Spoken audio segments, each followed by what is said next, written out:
Stacking my coin. Bitcoin, Litecoin, Ethereum, cash. Bitcoin, Litecoin, Ethereum, cash. Since I was born, been stacking my coin. These niggas pop, my money keep growing. Your girl is a dot, she all on my groin. She blowing my horn, we fuck like porn. These rappers is whack, they lyrics is corn. I'm getting this money, it never get born. I'm loading my strap, they calling the law. Fuck around your clap for running your jaw. If it ain't about the dollars, then it don't make sense. Got me sipping brown water, but it ain't from Flint. Trying to chase. What's going on, people? Off the Chain, episode 21. Hope everyone's doing well tonight. You know I gotta start it off right, people. Can't start it off without doing it right. Hold on. Well, that's what we're doing. We'll do it live. Do it live. We'll do it live. Fuck it. Do it live. Do it live. I'll write it and we'll do it live. That's right. We'll Fuck do it it. live. Do it live. I'll write it and we'll do it live. All right, people. Shout out to Joy, one of the members of the channel. She's tuning in tonight. FN Based. We've got Litecoin Perosi. Shout out to him. That's my guy, Tim G. What's good? We got Walter, MB Walter X in the house. He says hashtag BIOS. I gotta check in on that, man. We got Caribbean crypto. With all that is going on in the world, Bitcoin and all the other altcoin prices going down. Fall. We'll talk about that a little bit tonight. I got a special guest this evening. I've been on this show twice, right, Phil? Yep, twice. Once solo and the other time on a roundtable. I've got Phil Kennedy on KF Financial. What do you call your channel? Is it KF Financial or? Yeah, KF for short. Kennedy Financial. Kennedy Financial. Check them out, guys. Glad to have you on, man. This guy it's good to be on, Sabine. This guy's a knowledgeable guy, and I like to have people on that know what they're talking about, or at least come with half a sense. Like, it's so many people out here ain't got no sense, Phil. None at all. Yeah. Whether you agree with me or not, I just like to have conversation and converse with people that got half a brain. Just half. You just gotta have half. Well, as Louis Camrosano says on his show, people who are just chronic pumpers, they don't do anyone a favor, right? And that's what I admire about you and your show is you tell it like it is. It's not like this daily barrage of like Bitcoin can only go up and that sort of thing. And, there's a sacrifice that comes with that, right? Your YouTube channel can potentially be more successful. And we've seen that with folks who have 100K plus subscribers. But in the long run, how is that really going to benefit anyone? And there's some that come to mind that I won't say here on your live show, but everybody knows who they are. I agree with you, man. You put out solid content. I do my best to put out good content. And I don't do these thumbnails. Right. And then the little rocket in the corner, with Bitcoin and 10,000, 100,000 tomorrow. Here's why Bitcoin's going to 100,000. Right. Yeah. Well, and it's kind of astounding because some of these channels really haven't been around even as long as yours has or mine. But miraculously, for whatever reason, the YouTube algo just picked up on them and got behind them. And maybe 2017 had something to do with it. But I just think, a lot of their listeners and viewers have probably been hurt in the process by buying into a lot of the propaganda. Oh, absolutely. They get wrecked, man. I think it's, I'm not going to put all the blame on YouTube. I'm going to be honest with you. It's the masses, man. Like the masses, the sheeple, right? That's what you feed them what they want, man, and that's what they want. They want to see how they can get rich quick. That's why I just had Andreas Antonopoulos on my show, and I said he's very underappreciated in this space. I think nowadays, at least on YouTube, crypto YouTube. Because he's not talking about that nonsense stuff. He's talking about, and I may not agree with everything that his philosophy on Bitcoin and everything, but the wealth of knowledge and what I saw him do many years ago before anyone was on YouTube talking about Bitcoin. He really educated people the proper way about this technology, right? And you know, he should have 500,000 followers, 600,000 followers, you know. But it's just not easy. It's not sexy. Well, and especially any guy who's made 3 appearances on the Joe Rogan podcast. Exactly. Yeah. Yeah. It's insane. But the problem is, CB, people want to just look at our culture nowadays. People want to be told what they want to hear. That's Whether right. it's diet and exercise or saving money, you name it, relationships. People want to take a pill and just solve the problem. The reality is a lot of this stuff takes hard work. It takes time. It takes an education. You know, look, you can't, I'm sure you didn't figure out Bitcoin overnight.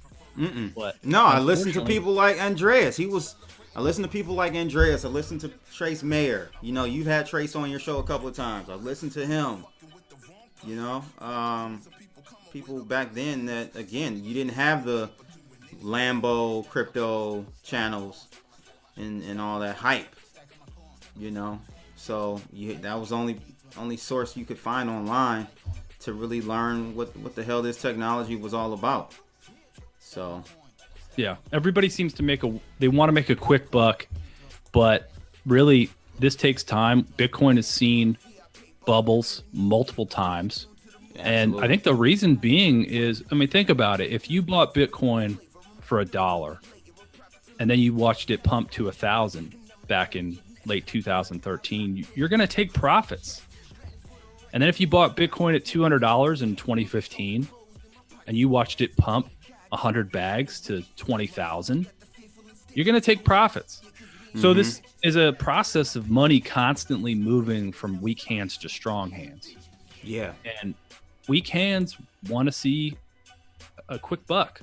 And for those of us who believe in this technology and believe in this new form of sound money, we're going to wait it out. I think one of the reasons Trace Mayer was kind enough to be in my Bitcoin music video is because I asked him in January of last year when Bitcoin was plunging towards $3,000. And Right. I think he saw that I recognized the potential in this thing. right. And so he agreed to be in it. And if anybody wants to see that video, just Google zero Bitcoin parody, and you'll see that on my channel. This is not the new one, right? You haven't put the new one out. No, not the new one. In fact, gotta get- CB is going to make a cameo in that I one. am. So. I am. I'm gonna make a cameo in it. I gotta send that over to you. I know you're probably having a hard time getting there. You got a lot of people in that one. Yeah, I need 14 cameos. So if Yeah. there are any influencers tuning in who'd like a 4-second cameo, I mean, basically you have to kind of be opposed to Marxism, and you have to be enthusiastic about the free market, sound money, and real economics. So if that suits you, then you potentially could have a cameo with CB. A little socialism and Marxism, or however you say that. I mean, Yeah. It's a very polarizing topic. I think that in many ideas, in most ideas in the world, you can take and glean some aspects of everything to come up with an ideal situation. There are many things in capitalism that are failing us, man. You know. Sure. But yeah, that's an interesting topic, the whole socialism thing. You know. Well, you know, I know it's a divisive topic. I guess if I had a bone to pitch, or, you know, if I had an elevator pitch with somebody who said, hey, look, Phil, you know, we've tried this capitalism thing. It's not working for me. It's not working for my family. My counter punch would be, well, I think what we have right now is cronyism more than anything. Yeah, we don't have capitalism. And my thing is, Phil, have we ever really truly had capitalism, like a true capitalistic society? I had this conversation with Hotep Jesus. And he was like, nah, I don't think, because he's like that, man. I'm all about free markets, and I'm like, me too, but we ain't never had free market because it's always been government intervention, government bailouts. To me, give me a period in time where we've had truly free capitalistic markets. I haven't seen one. I guess if someone had to argue it, Peter Schiff argues it was during the Industrial Revolution when we were on a gold standard, when we didn't have a central bank like the Fed, when you had the robber barons, right, building these massive companies. So that's probably as close as we ever got to it. But I don't think we're going to have pure capitalism in the United States again. Just look at the atmosphere of things right now. A lot of people are saying, look, Trump's going to be a one-term president, and he's going to be replaced by a socialist. And when you find out that more than 50% of millennials think that a socialist government would be okay, then it might not be a surprise. I think the election in November is going to be interesting. We don't want to, if you happen to be a Trump supporter, we're politically agnostic on my show. But from the standpoint of look at the aftermath of Trump's win in November of 2016 and the faces on Hillary supporters, that could happen the other way. You don't want to be caught off guard. And it really could. It really could. And you definitely can't count that out. We could see some backdoor deals and stuff happen to where Trump isn't reelected, because statistically it's showing that he's going to be reelected. If you look statistically, it normally is, the president that's in gets a second term. Right. Yeah, it's hard to beat an incumbent. It's very hard to beat an incumbent. This guy, Life Size Box, says something great here, man. You see that? Only free market is the black market. That is a fact.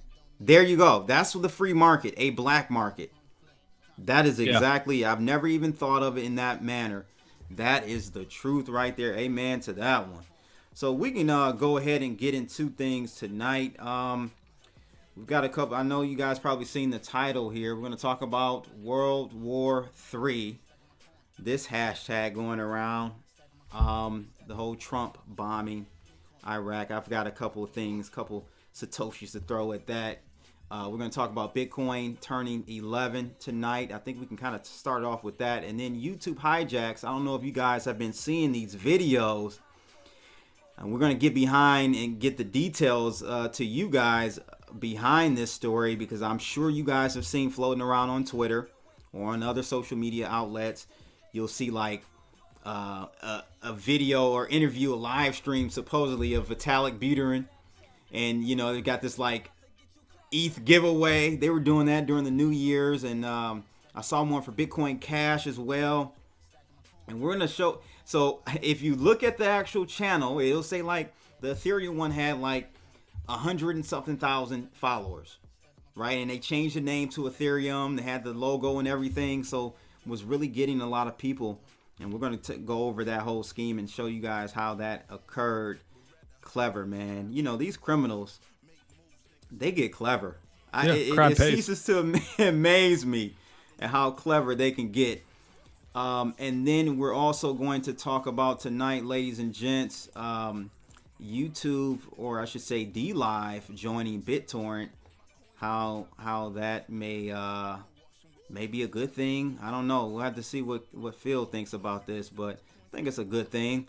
I think it's a good thing for TRON or BitTorrent to make that acquisition. We've got one of the biggest YouTubers that joined dLive maybe a year ago, PewDiePie. I don't really follow him, but yeah, he's like one of the biggest out there. He joined dLive, so we'll talk about that a little bit. Get your feedback in the chat room on that as well. 10 Pound says black markets aren't even free markets. Why do you say that, 10 Pound? I would like to know why you think that. make sure you guys hit that thumbs up as well. And if you haven't subscribed, do that too. And check out Phil's site as well, Kennedy Financial. I do want to give a shout out to, and I haven't done this in a while, my channel patron. I use this service all the time, man. Crypto.com. I used it today, actually. Their debit card. I use it like on a regular basis. You get cash back depending on the type of card you end up getting. But their cards are dope, man. Have you looked into Crypto.com, Phil? No, but you've piqued my interest. I think I'm going to have to. Is this like AML, KYC compliance sort? This is the hot topic now. Of course. Yeah, of course it is. No really other way for them to get into the United States. They're fully, compliant, in the States. But, in a scenario like this, you can put on there what you are willing for people to know you. Right. You know what I'm saying?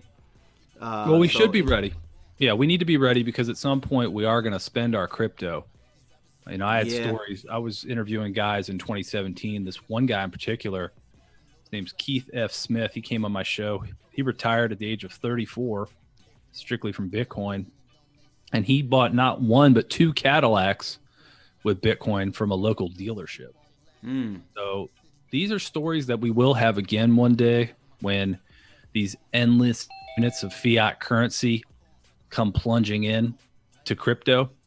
But we're going to have to stay patient. But yeah, I'm essentially for any mechanism that allows us to spend our purchasing power. And I've had a few.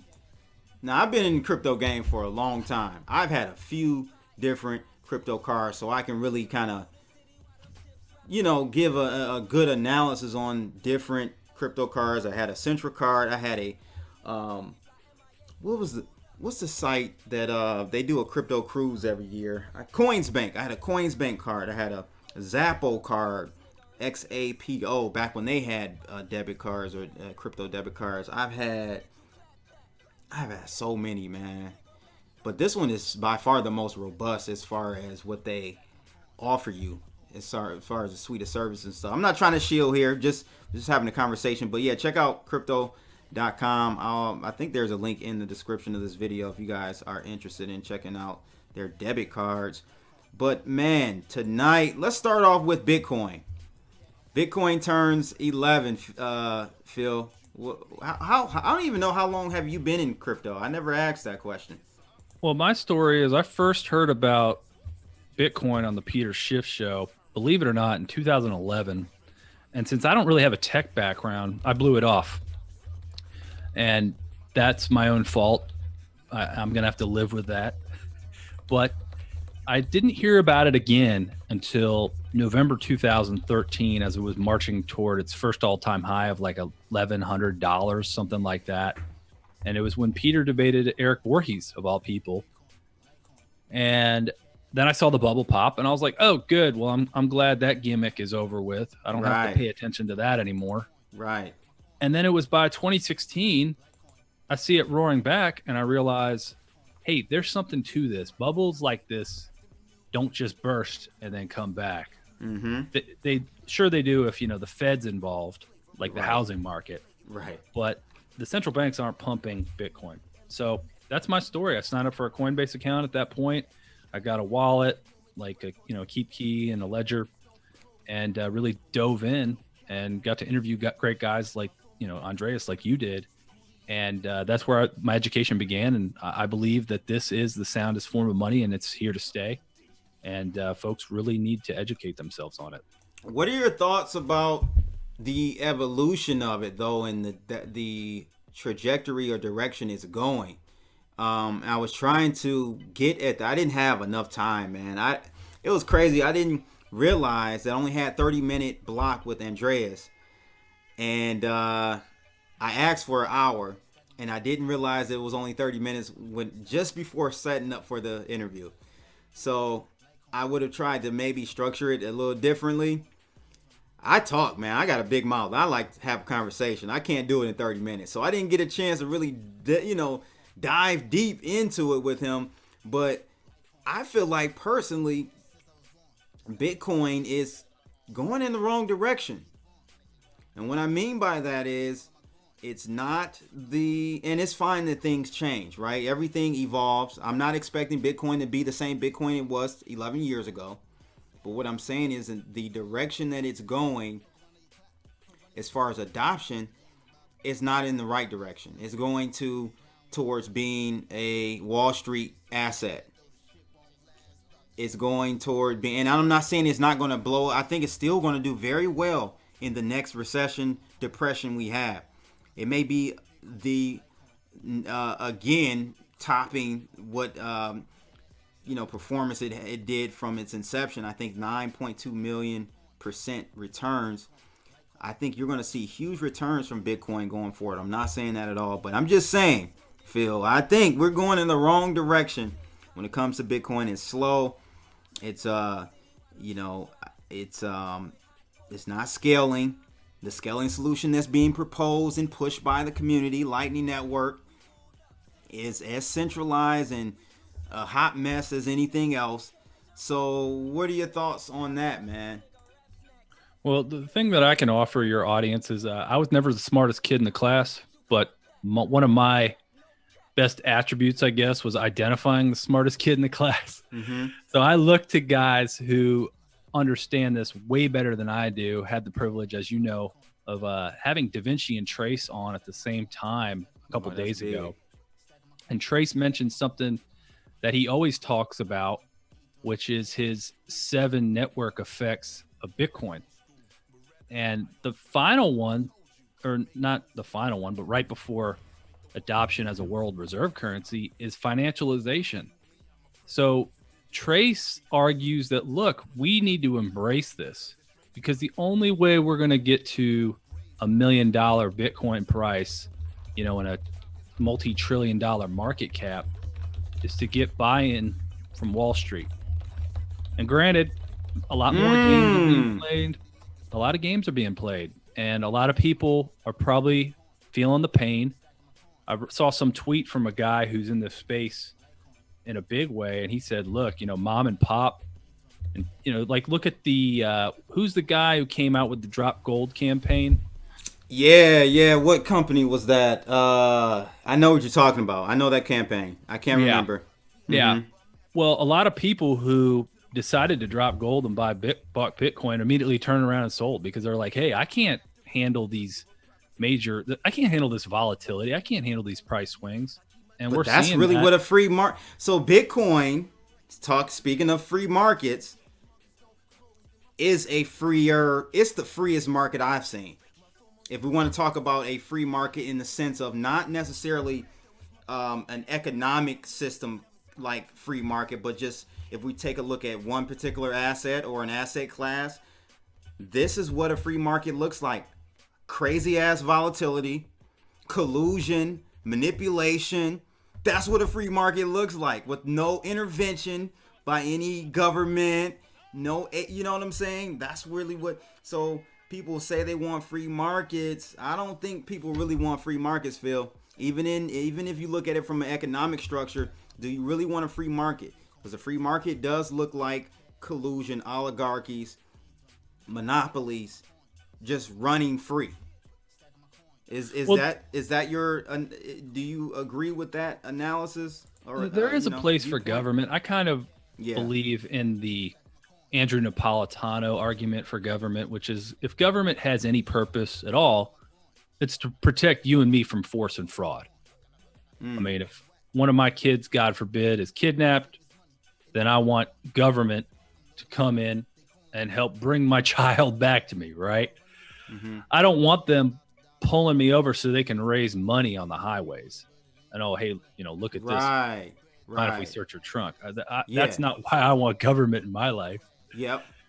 And then I want them to protect me from fraud.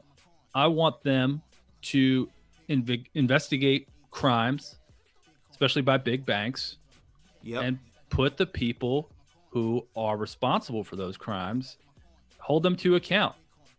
and we can argue about whether prison time is sufficient or not. I mean, I don't think putting anybody in a cage ever really helps, but certainly let's talk about paying me back, right?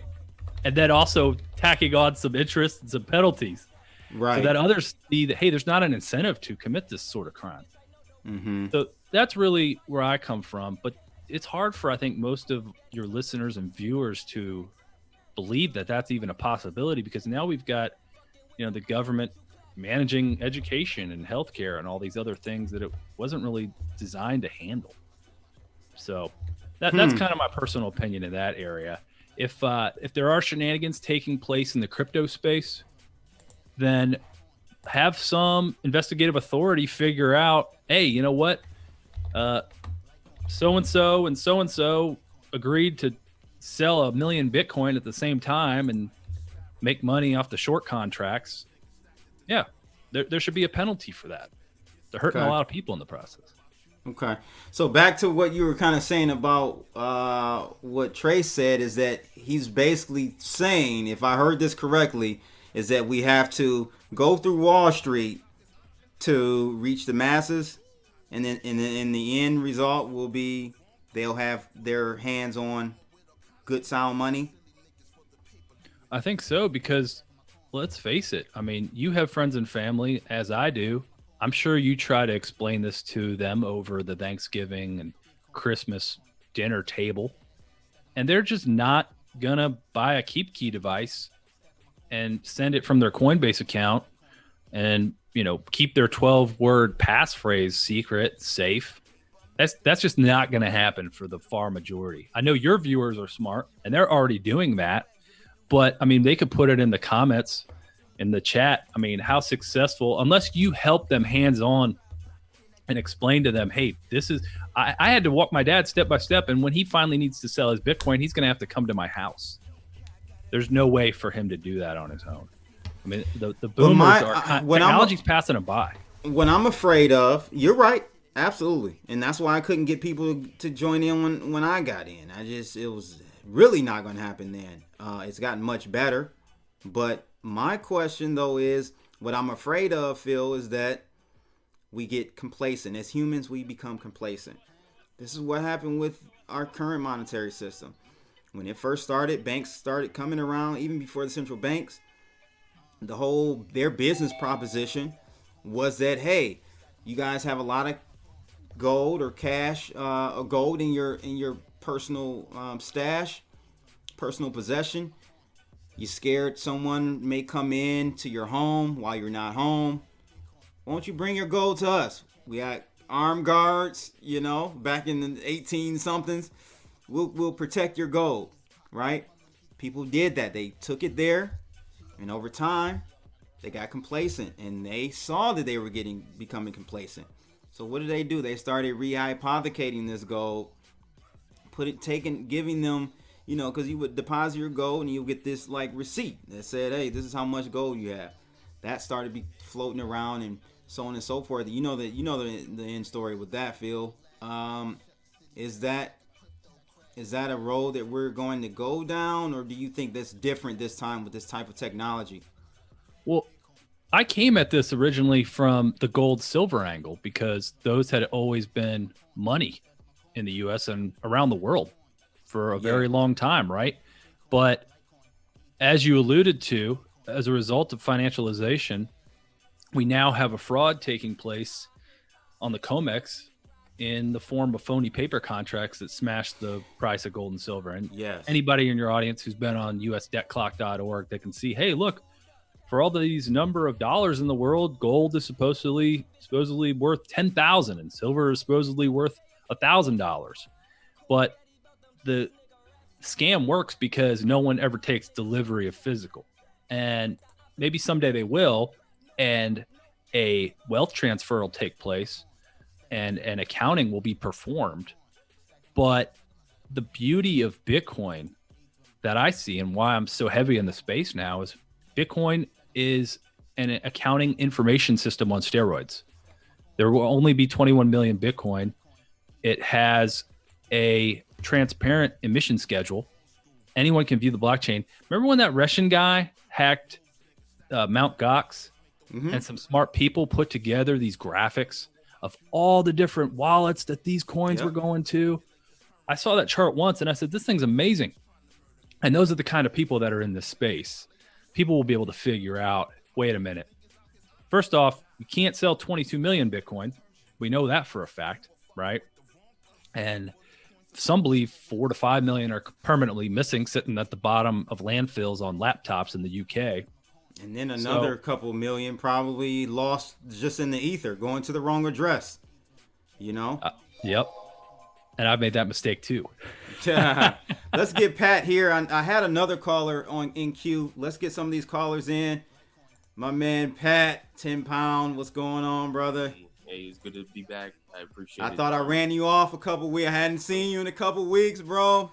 Dude, that's because I was hanging out in Philadelphia. You know, last time I went to Philadelphia this year, I was at Coinvention, and I met a lot of people from Miami over there. You know, a lot of influencers and people that are doing great things in the cryptocurrency blockchain space. This time I went back there to hang out with a good friend of mine, and I DJ'd for like 250 people. It was a good time. Gotcha. But yeah, I've just been busy doing other business things, to say the least. But you know, I like this guest that you have on here. You know, he's spelling it out for people that are unaware of the legitimacy of cryptocurrency and the reasons why there is not as many Bitcoin circulating around. You know, so and honestly, I think that what he's saying is completely true. The premise of gold being undervalued as it is right now because nobody's truly taking delivery. And a lot of these companies are actually just using it as a commodity and manufacturing electronics with it nowadays. You know, most people don't really see it as money, even though the Constitution of the United States of America clearly states that gold and silver shall only be the money used within the country. You know, it's just a matter of fact. But now my question though, and why you caught my attention in the chat room. You said that the black market is ran by governments, and governments are financed by bondage. Explain that. Absolute. That's I don't understand that one, man. Okay, so everybody knows that fiat is issued by central banks, right? And the creation of fiat involves bonds, and bonds is the root word of bondage, of course. So these people are swapping IOUs, which are these bonds, and then converting it directly to fiat currency, trading it against each other interchangeably. And, you know, that allows for governments to have first mover advantage in specific markets. You know what I mean? Like, for instance, pumping up the S&P to all-time highs, backed by, let's say, a balance sheet in the M2 money creation index itself. So that's the reason why I don't consider this market that we're experiencing right now to be completely legitimate. In fact, it's being pumped up by central bank holdings. So, you know, Lockheed Martin is currently being traded on the stock market at damn near all-time highs. Same with a lot of, Tesla. Well, they get subsidies too. They get government subsidies for the renewable programs and projects. But when it comes down to it, these companies are being, you know, inflated. And I feel as if that the stock market is somewhat of a black market, even though it's open to just about. No, man. You wouldn't believe so? You don't want to believe so? You don't want to believe so? Wall Street is not a black market. Come on, man. Let's be real here. What happened with Enron, dude? Like, come on. What happened? Those aren't. I think you're misinterpreting. Your terminology for black market is not. I hear what you're saying. It's corrupt for sure. Yeah. Okay. Absolutely. But that's not black market. Black market is underground. Yeah. Absolutely. Yeah. Right. An underground market where there's no police. There's no policing of the activities. Right. Well, okay, Wall Street isn't being policed. You have crooks on Wall Street that are literally selling the American citizen short, literally taking bonds and literally converting it to, you know, derivatives, currency and credit derivatives internationally, and then trading against it, you know, willy-nilly. Not only that, like, come on, these people are obviously rigging the markets. You know, they're taking the time to buy junk derivatives and then package it up and, you know, give it a rating and sell it to some investor, you know, practically committing fraud. And the police aren't doing anything to stop this shit. Like, what I'm saying, what I'm saying, a free market, market to, I mean, a free market, or we're kind of conflating the two. I mean, a black market, a black market is one where arms deals, gun deals under the radar, totally, yep. It's drug narcotics, gangs, narcotics. I know the government they've been, the CIA and the DEA have been, So, but I'm just saying those aren't what's called to me black markets. I don't think Wall Street is a black market. It's a corrupt market, but it's definitely not a black market. It's too big. I don't know. Well, okay, what's to say that since, you know, you have opium manufacturers being traded on the stock market, you have these companies that are manufacturing pharmaceuticals, you know, that obviously do harm to society, you know, they're being traded on the stock market. You have weapons of warfare manufacturers working with the military industrial complex. They're working and being traded on the stock market, you know. Okay. I mean, I don't know, man. Phil, what do you think, man? You think Wall Street is a black market? Well, first off, nice to meet you, 10 Pound. Likewise. I think you made a lot of great points. Yeah. I just had a relative over, my aunt, in fact, and she went down to Argentina, which decade after decade just can't seem to avoid a currency crisis.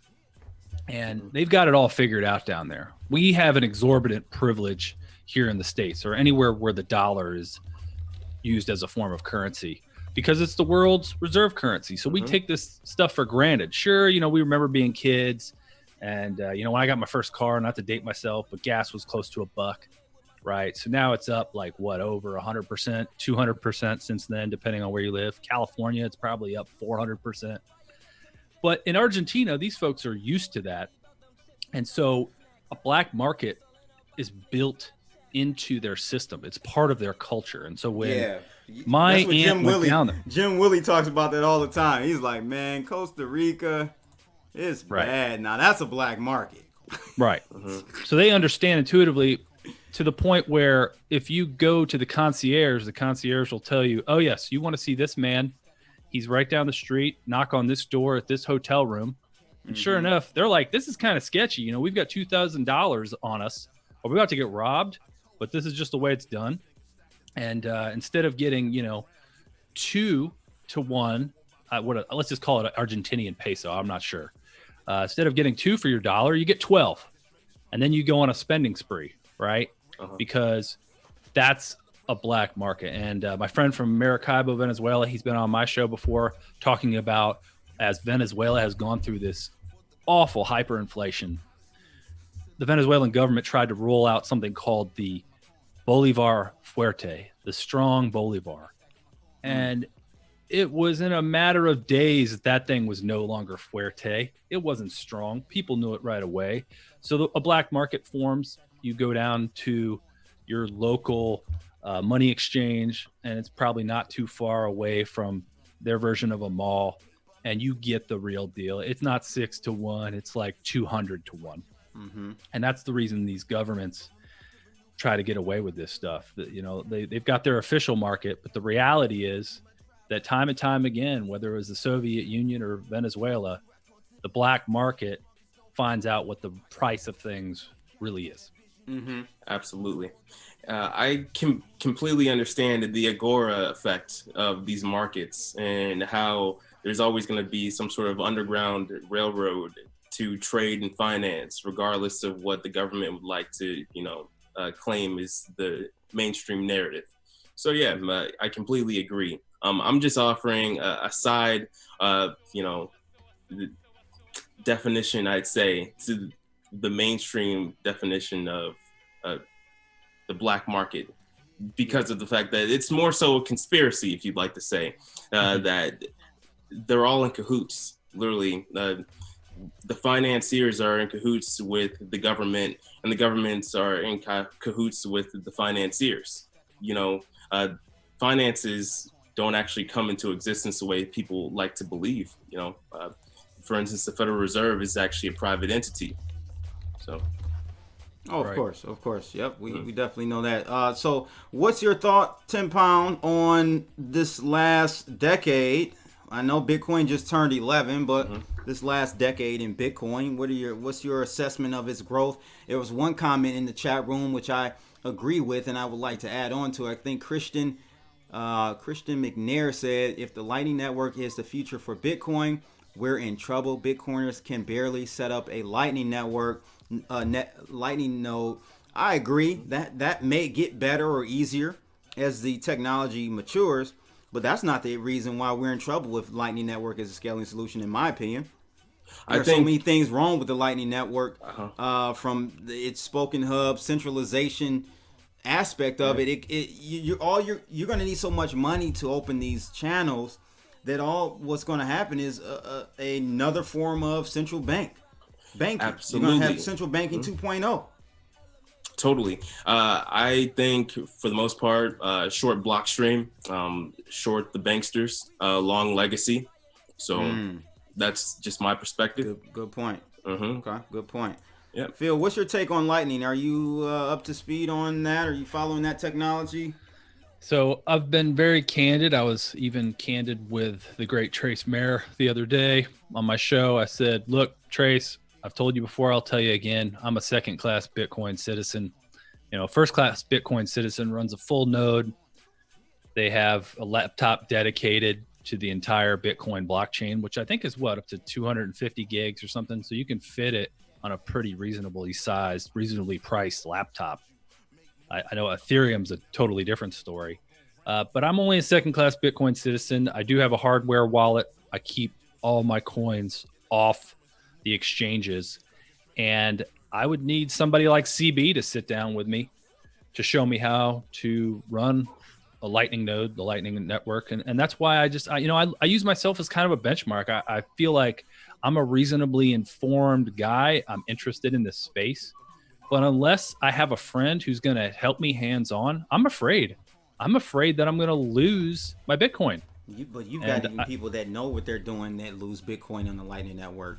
You know what I'm saying? So it's just the incentive isn't there. The structure of it, to me, you've got that's why the biggest open channel on Lightning Network left, because it was actually costing them more money to have the channel open than it was to not. So economically, the structure is just not there for a scalable solution, in my opinion. I just don't see it happening.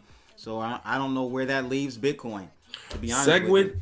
SegWit is broken. It doesn't actually work as intended. And most people have yet to come to that conclusion whenever they're utilizing the Lightning Network and protocol, which is built upon segregated witness.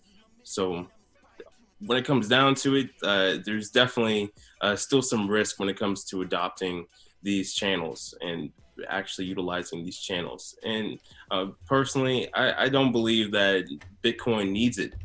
I mean, people say that it's settling too slow, it's not scalable as it is right now. Well, Bitcoin is technically still an alpha. If you'd like to think that, the protocol has only been around for 11 years and most people truly don't have the capability or knowledge to understand the true Satoshi's vision. And I'm not talking about BSV. I'm talking about the underlying protocol to actually build on top of it, not just build a side chain and not just build a different portal, Yeah, because Lightning Network is not layer 2, man. I'm sorry. It's not a layer 2. And don't let people fool you, people out there thinking that Lightning Network is layer 2. It's not.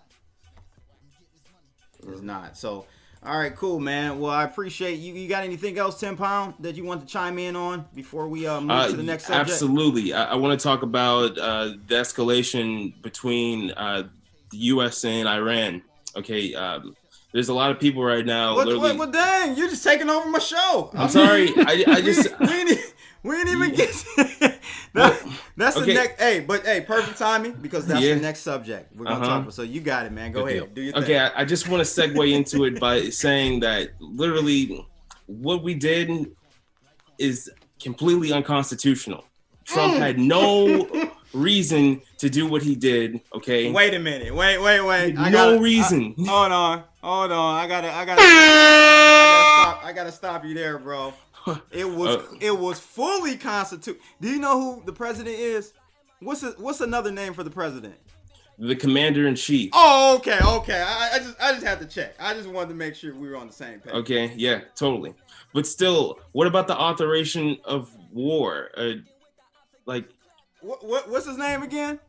The commander-in-chief. Oh, I get it, but okay, still, you need okay. the Senate. Okay, you need the Senate and the House to be at consensus and authorize war. That's literally what the Constitution states. This is not a war. You don't understand you're not understanding. How is this not a war? This is not a war, dude. This was literally, a strike. Listen, this was a strike.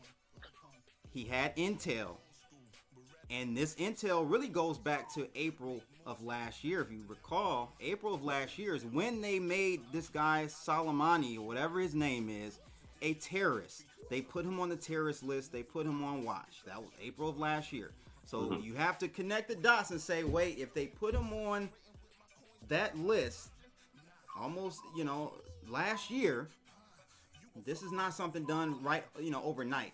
Now, we can go back and forth as far as the timing, and tonight it's gonna sound like I'm on both sides of the fence, but I'm not. I'm just gonna be very critical and critique both sides of this thing, because there are some things on the Trump side that you could say, I wonder why he's being impeached, and so was President Clinton. And what did President Clinton do when he was impeached? He had an air missile strike on Iraq. So you could kind of maybe say he's trying to throw off the attention from the impeachment to this. I know people are going to say that, but if you just technically look at it, man, the commander-in-chief, if he's given intel, he's not waking up in the morning looking for this stuff. For him to make that decision didn't come from him solely himself. He got intel. His guys under him were like, President Trump, we have this information, XYZ. Should we pull the trigger or not? That's all that. And him being commander of chief, he has to make that decision right then and there. Obama didn't have to go through Congress to kill Saddam or whatever his name is. What was the terrorist that blew up our Twin Towers supposedly? That was Osama bin Laden. Osama bin Laden. Did he go to Congress for that? Well, no, because they had the authorization of war from Congress. No. Regardless of which, yes, that's essentially what happened. Literally, man. Dude, Bush followed up. Okay, Bush literally passed the reins over to Obama to end the war on terror. And Bush received the authorization of war. Okay, so when it comes down to it, sure, he was in Iraqi territory, which is under that form of authorization for us to invade Iraq and Afghanistan. So Trump wasn't? Okay. Sure, but once again... Oh, wait. Sure. Okay. What do you mean? Okay, so sure. He was in that territory because the general was going to meet with the official Iraqi government. Okay, he was literally in Iraq territory, which we do have authorization of war under, but still, when it comes down to it, okay, like he wasn't the primary target in the reasoning for the justification to invade those countries at all. He really wasn't. Like, this man is collateral damage under that authorization of war, which is one of the reasons why I say that it's unconstitutional. If this was any other president, people, first of all, I'm on Black Twitter looking at people, they going crazy, man. They talking about World War III. I'm like, slow down, okay? There is no World War III. This is a one bombing on a little country called Iraq. If we were bombing China, then I would say, yes, this is a situation where I would be concerned for everybody. Is there going to be collateral damage from this? Absolutely. You're going to have backlash. There are probably U.S. citizens that are going to be killed in Iraq and around there because of this. That's what happens in war. That's what happens when you drop a bomb. You're gonna have people angry. I would be angry if I was an Iraqi that just saw a person that I looked up to or whatever get blasted into the next dimension. But this all dates back to the Shah as well. What happened in Desert Storm and how we've been, financing and attempting coups in Iran for years. This is no different. If you really think about it, like we want a massive, U.S. interests wants a massive pipeline running through the Middle East, and Iran is on that chessboard. It was bound to happen. This is a part of the elite's agenda. It's been a part of the agenda for a while now. No, I'm not saying that Trump is doing this for some humanitarian reason. If you look at the actual article, it said that there was a threat against. Now, let me just say this before I make that point. This Soleimani guy actually killed a U.S. citizen and injured 4 others back in December. I don't know if you know that. So he had an attack executed that killed an American and injured 4 others. They were non-military guys. They were over there on contract, and he ordered that attack. So they have been watching him. Again, the timing is suspect for sure, because there's always a bad guy out there for us to bomb. You know what I'm saying? So I understand that. The timing could definitely be because of the impeachment, which I think the impeachment is unconstitutional. You want to talk about unconstitutional? The impeachment was done improperly, but that could be something that Trump is doing to take attention off of the impeachment. I'm not saying that it's not. I'm just saying that there is a reason was a reason that he felt that his intelligence guys gave him to make the call yay or nay, and he decided to go yay. Let's get this caller on the line, and then we'll get back to you. 10 pounds. All right. Call on the line. It's your boy Crypto Blood. We got Kennedy Financial tonight. Who's calling in? CB, what's up, buddy? How are you? Who's this? Hey, this is Todd from Cleveland. Todd, my man. What's going on, Todd? Talk to me, man. Hey, not too much, man. I think the guys got it twisted with the unconstitutional talk. There's a lot of that unconstitutional thrown around. The reason is, I don't think he's familiar with the War Powers Act of 1970. That's pretty crucial in this one in particular. Break it down. The guy's an imminent threat. The War Powers Act of 1970, which I believe is horrible, and I don't agree with the War Powers Act 1970 at all. However, this act allows the executive to make brash war decisions in matters of emergency. And that passed where we haven't had a war that's been authorized by Congress and the House and the Senate since World War II. Yeah, I know. And if you can point out to me, if the other guy can point out to me one single situation where Congress has authorized, which they did not authorize the Iraq war, they just voted to give the power to the president, which is unconstitutional, to throw that term around anymore. So we haven't had any legitimate wars that are constitutional since World War II. So, I just wanted to kind of bounce that back. So Christian McNair says the president can use military for 90 days without permission. Yep. Familiar with that? I didn't know that part. Well, I didn't know the amount of days. I just knew that in certain circumstances, which sounds like this guy, I don't know if they went through the channels of saying, he is a threat or whatever, but we could almost roll this back to Bush and Obama, who drone strike the crap out of people in all kinds of countries that we weren't authorized to go to war in. And I don't even know the process for enacting the War Powers Act, but I know we weren't ever at war with the United Arab Emirates. We weren't ever at war with half of the countries like Yemen that we've been bombing the crap out of. You got Bush, who initiated the drone strikes. Obama doubled up the amount he did. And then Trump does this to one dude, and it's all over the news. What I think the media is covering up the fact that the impeachment's going horribly wrong for the Democrats, and they want to change the color of the lining, right? What I'm so disgusted in, and I think Todd, man, this country is at such a low point. I'm disgusted to see Americans and even elected officials actually side with Iraq on this. I cannot. We're at such a low point, man. That I disagree. I think that we're at a. Go ahead. I think we're at a high point.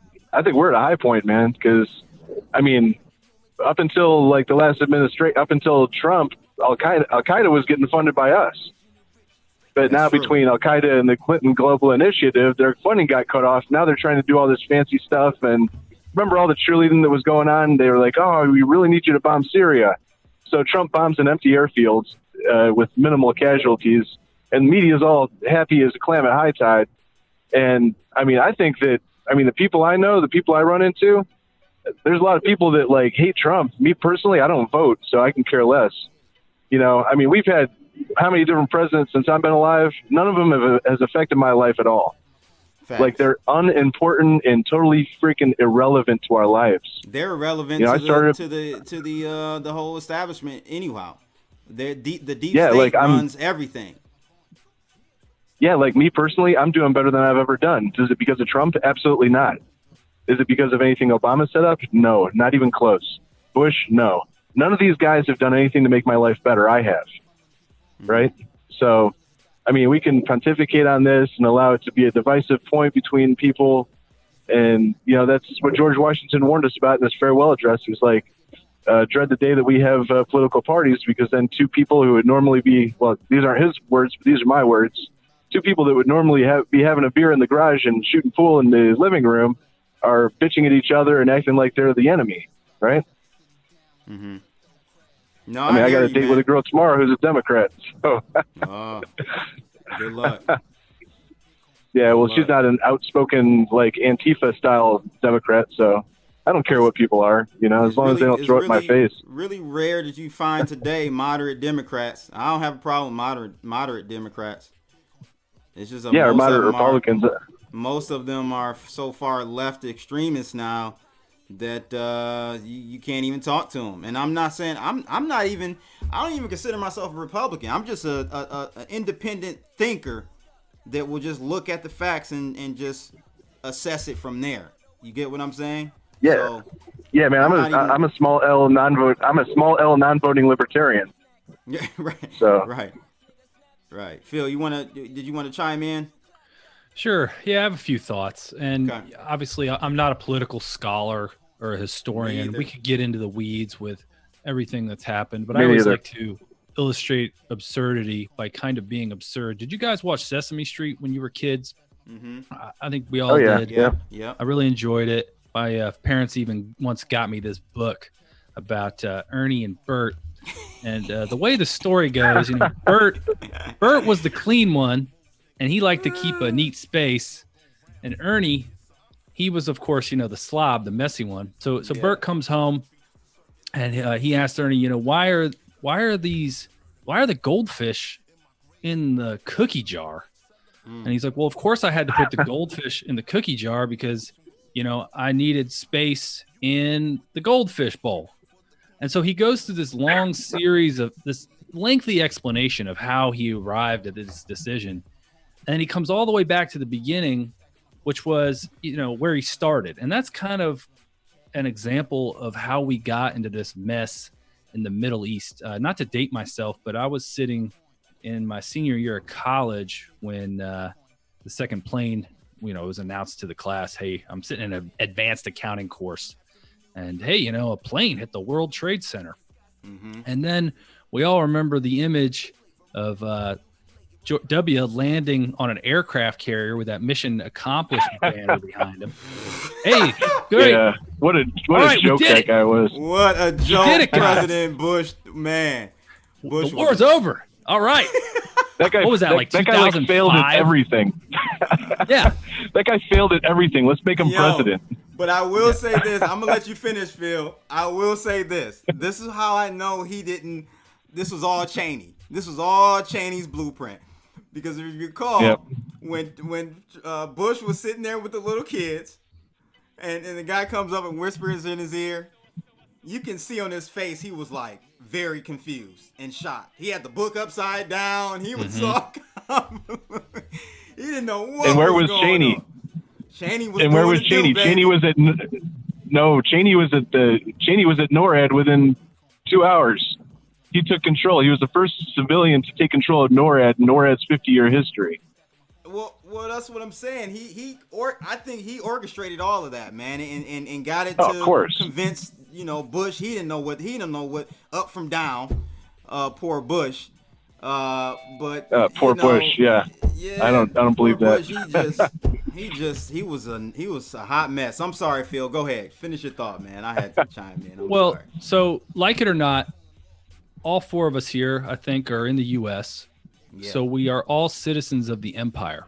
Mm-hmm. And this empire, I know your caller, and I'm sorry I forgot your name. I like a lot of things you've said. You're making great points. But one of the things you mentioned is that things are going pretty well for you business-wise. But the thing I'm trying to stress to a lot of people on my show is that this is a massive economic bubble, far bigger than the housing bubble. Yeah. And the reason it's huge is because our government, the Federal Reserve, took interest rates down to 0% and left them there for 8 years. Meanwhile, the spending is out of control. National debt over $23 trillion. That's $187,000 per taxpayer. I don't know about you, but I don't know a lot of people in my family who have $187,000 sitting around. Everyone is broke. Sure, there's the occasional person who's doing well. The bottom line is with all this stuff, and I think the reason it was trending on Twitter is even though the four of us may have our differences, all of us have something in common. And that is we all own our bodies. We get to decide what we do with our bodies. And we haven't had a draft since the Vietnam War. Hopefully we never have one again. I saw this great tweet. I even retweeted it. This guy wrote, me meeting my homies in prison after we all refused the draft for World War III. If you don't own your body, what do you own, right? And I'm not getting into this quagmire. I'm not allowing my little boys to contribute to this quagmire. This Let me help. Nonsense. And I know Trump, he talks a big game, but even he may be powerless to prevent the consequences. Bin Laden himself said, we attacked the United States because they had troops on our sacred land. We just need to get out of it. The former CIA guy. Yeah. Tim Osman. He said that? Well, here, let me tell you something. I assume you have kids. It sounds like you have either kids or young people in your family that you don't want to be sent over to the foreign soils to fight for oil and profits and all this other stuff.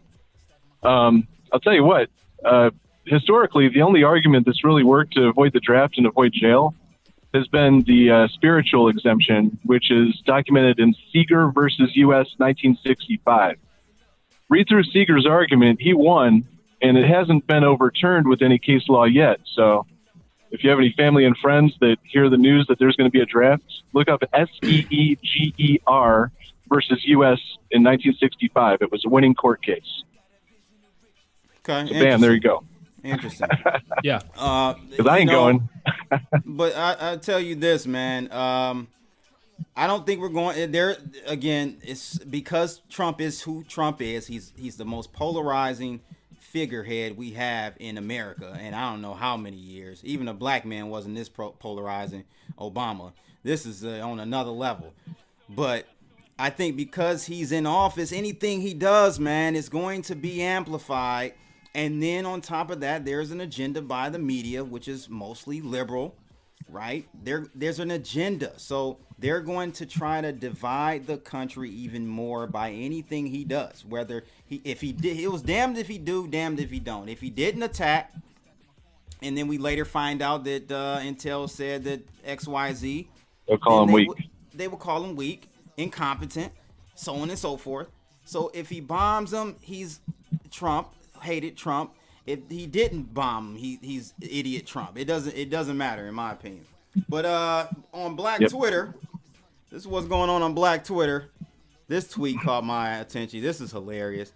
Make me walking into prison after I declined the draft letter. World War III. Look at this. You can't decline the draft letter. You have to take the draft letter. And if they call you down to the polling, and if they call you down to the polling station, you got to go. But when they tell you to take your right step forward and raise your right hand, you take a left hand step back and don't raise your hands. And you cite Stigler versus U.S. for a religious exemption. Yeah, I don't know, man. I don't think it's going to be any type of big war here. Like I said, we'll never know the true reason, whether it was for political reasons that Trump, with the intel that he got, decided to go with it or not. I don't think we'll ever know. But we can't say that he bombed Mother Teresa here now. I mean, at the end of the day, you know, the guy was a madman. Unfortunately, with every action, there's a reaction. Everything you do in life has a consequence. There are going to be more deaths behind this, right? And even the general said it in an interview. I guess the guy that gave President Trump the information, he said there still may be attacks from which they were trying to avoid happening, even after killing this guy. So I'm not really for war at all. I think as America, we've overstepped our boundaries on so many issues in so many countries.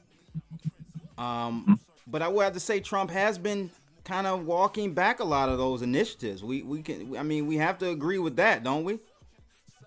Yeah, he pulled our troops out of Syria. Yeah, I mean, and he legalized industrial hemp. I mean, so far he's the most libertarian president I think we've had since I've been alive. I mean, you know, the guy isn't war hungry here, people. So just remember that. And I love having these types of conversations. I'm not the type that's scared to have political conversations because I think that's how we all get more enlightened on the subjects instead of running from it. We can have civil conversations. You can disagree with me, and I can disagree with you, and I can still like you. I don't, you know what I'm saying? Like, I think we're so sensitive now in America that it's doing us a disservice, in my opinion, Todd. Yeah, I think where the rubber meets the road is you can have as much of a political opinion as you want to, and I can have as much of a political opinion as I want to. But where the rubber meets the road is where I initiate the use of force or coercion through either my own actions or my vote for government action to compel you to do something you wouldn't ordinarily want to do. That's all that I ask of people, is not to do anything that's going to force or coerce my life to change. Right? Interesting. Well, can I ask so you once we take away our self-ownership, what's that? Let me ask you guys a question. We got another caller after your question. Yeah, Phil. Real quick. This is yes or no. You know, suppose you had received an email from the president 2 nights ago, and he said, "Look, I've got this guy in our crosshairs. This Hellfire missile from a drone is going to cost us $250 million. Here's the Bitcoin address where we're taking receipts. Please feel free to donate. We need to raise enough so we can launch this bad boy." Would any of you guys had considered donating? No. I would not, because I don't have enough information, and I don't trust him. If I don't trust him enough to vote for him, which I don't trust anybody enough to vote for, not even Crypto Blood, and I love that guy. I wouldn't vote. I wouldn't even vote for you. It's because even though I like you, I don't trust anybody to be my leader but myself. And once we do, we're taking away a responsibility, and therefore, by giving Bitcoin, I would be entrusting in that guy as my vessel to launch an attack and take a life without my full knowledge about the full situation.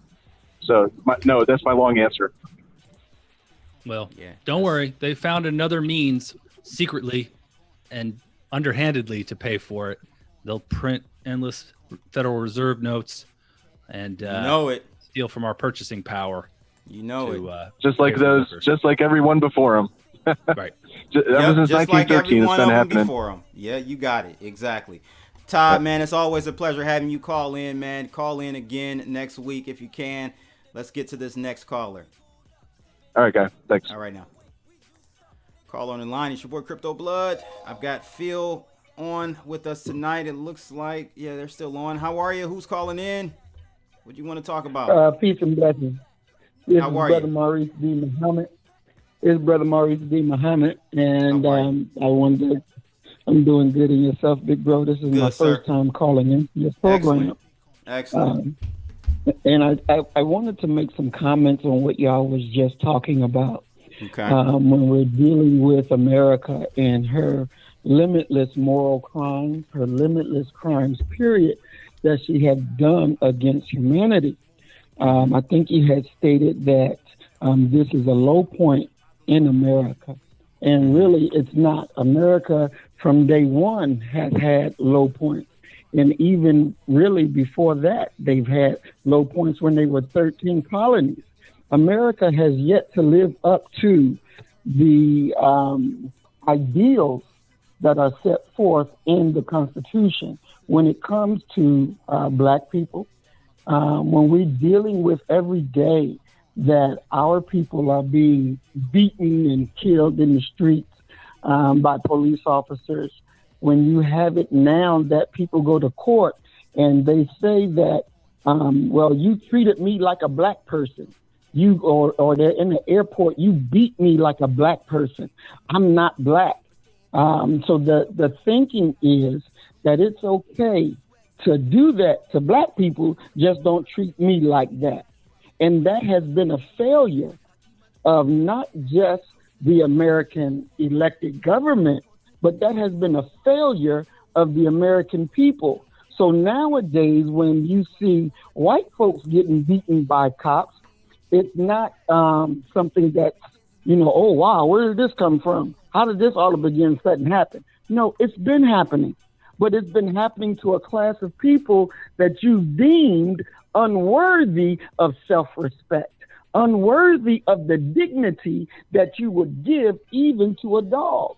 Well, let me interject there and say, one point you're right on is that white America has been beat by police state more than black people in numbers, not percentage. Percentage-wise, blacks are definitely being brutalized by the police state more than white people. But there is another. You just said that, and it made me think about. There's another side of this that white people have been getting killed and beat by this police state as well. But just the percentage-wise, it's bigger among the African American community, which is a problem. It definitely is a problem. What's your thoughts on this whole this attack, man, that Trump went ahead and gave the green light on?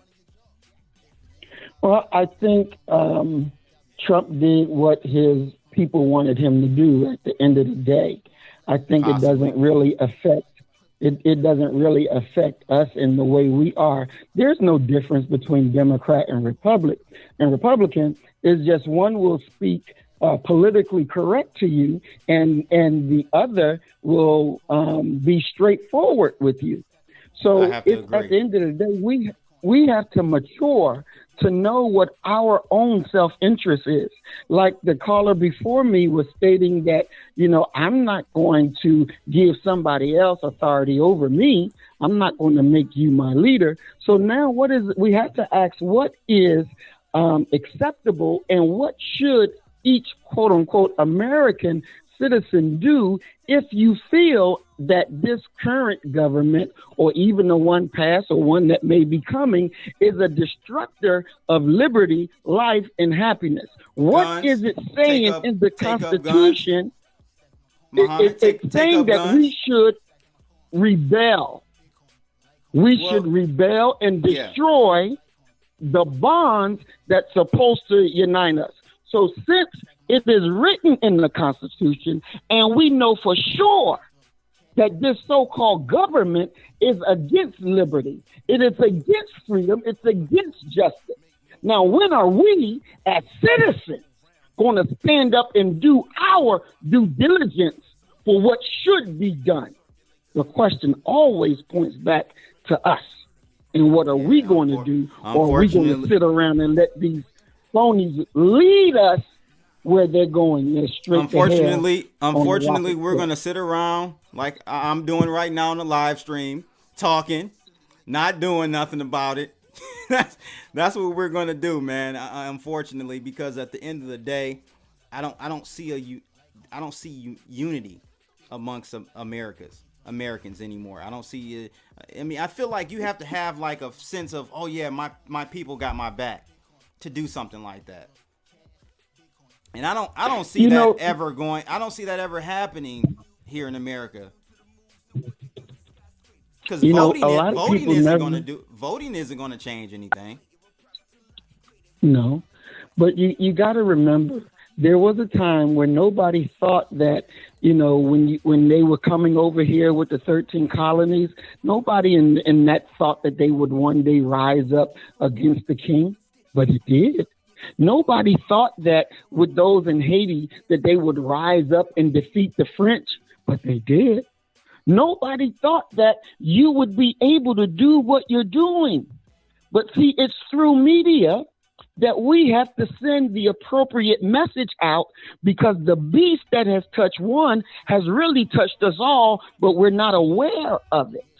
And once we get the right common language spoken, that's why for me, as a leader of Black First, we do things and we send out our message very on point and very matter of fact, where even if white people that hear us and don't agree with what we're saying or the manner in which we say it, they understand where we're coming from. And when that dog bites them, then they say, damn, yeah, Muhammad, I understand where you're coming from now, because that dog has bitten me. Mm-hmm. And the dog will bite all of us if we continue to stand back and do nothing, because then you are betraying your own self.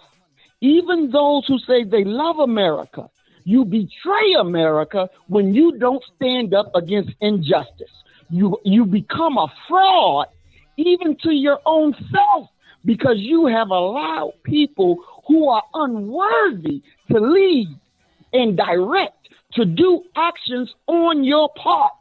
And it makes you culpable because you set aside and we did nothing. So we have to take freedom and make it real. Nobody can give it. You got to take it. We got to make justice and make it real. Don't beg another man for justice. You take it. Just like you're creating this new reality with this Bitcoin. You ain't waiting around for somebody to give you dimensions. You make it. Yeah. And then you say, this is the way. And Phil, dear brother, this is the way that we have to be. Phil, what are your thoughts on the caller's comments, man?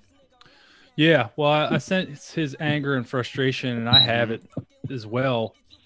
But amongst my friends and even my viewers, I often ask the question, because this is an empire that's crumbling. Yeah. Where else would we go? Where do you look in the world and you see, hey, they're really doing it right? And at the end of the day, I always reach the same conclusion, which is, I think I'm in the right place. Even though there's a lot of things to complain about, and there's some things that we see on the television every day that are extremely upsetting. You, myself, the caller, 10 Pound, we have the ability to sit here and chat with one another openly about these problems and not have a fear that a group of jackbooted thugs is going to storm into our house tonight and haul us off to some black site, and rendition us and never be seen again, right? Not yet. So, not yet. That's the key. Because we have to be careful. Mm-hmm. And all my tweets, I add the same thing, and I showed it up here earlier. If you don't own your body, then what do you own? It's time for Plan B. Bitcoin really is a gift to us and the rest of the world, because I think for once we have decentralized, immutable, trustless money. And governments, as Tim Draper has said, will have to go from the control business to the service business.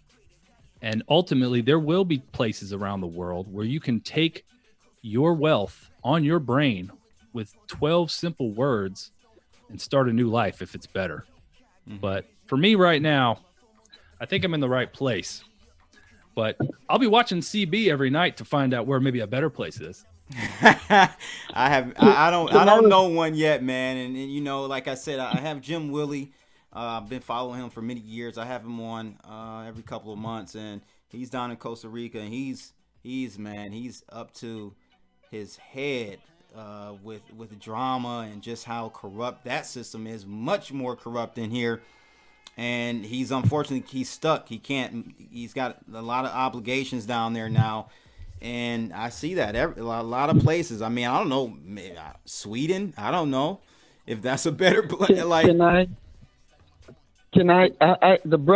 guy talked about black sites, and I wanted to make him aware that if he Googled black sites, and then there's an article, an investigation has been done in The Guardian, and it talks about the black site, and it says the disappeared Chicago police detained Americans at abuse-laden black site.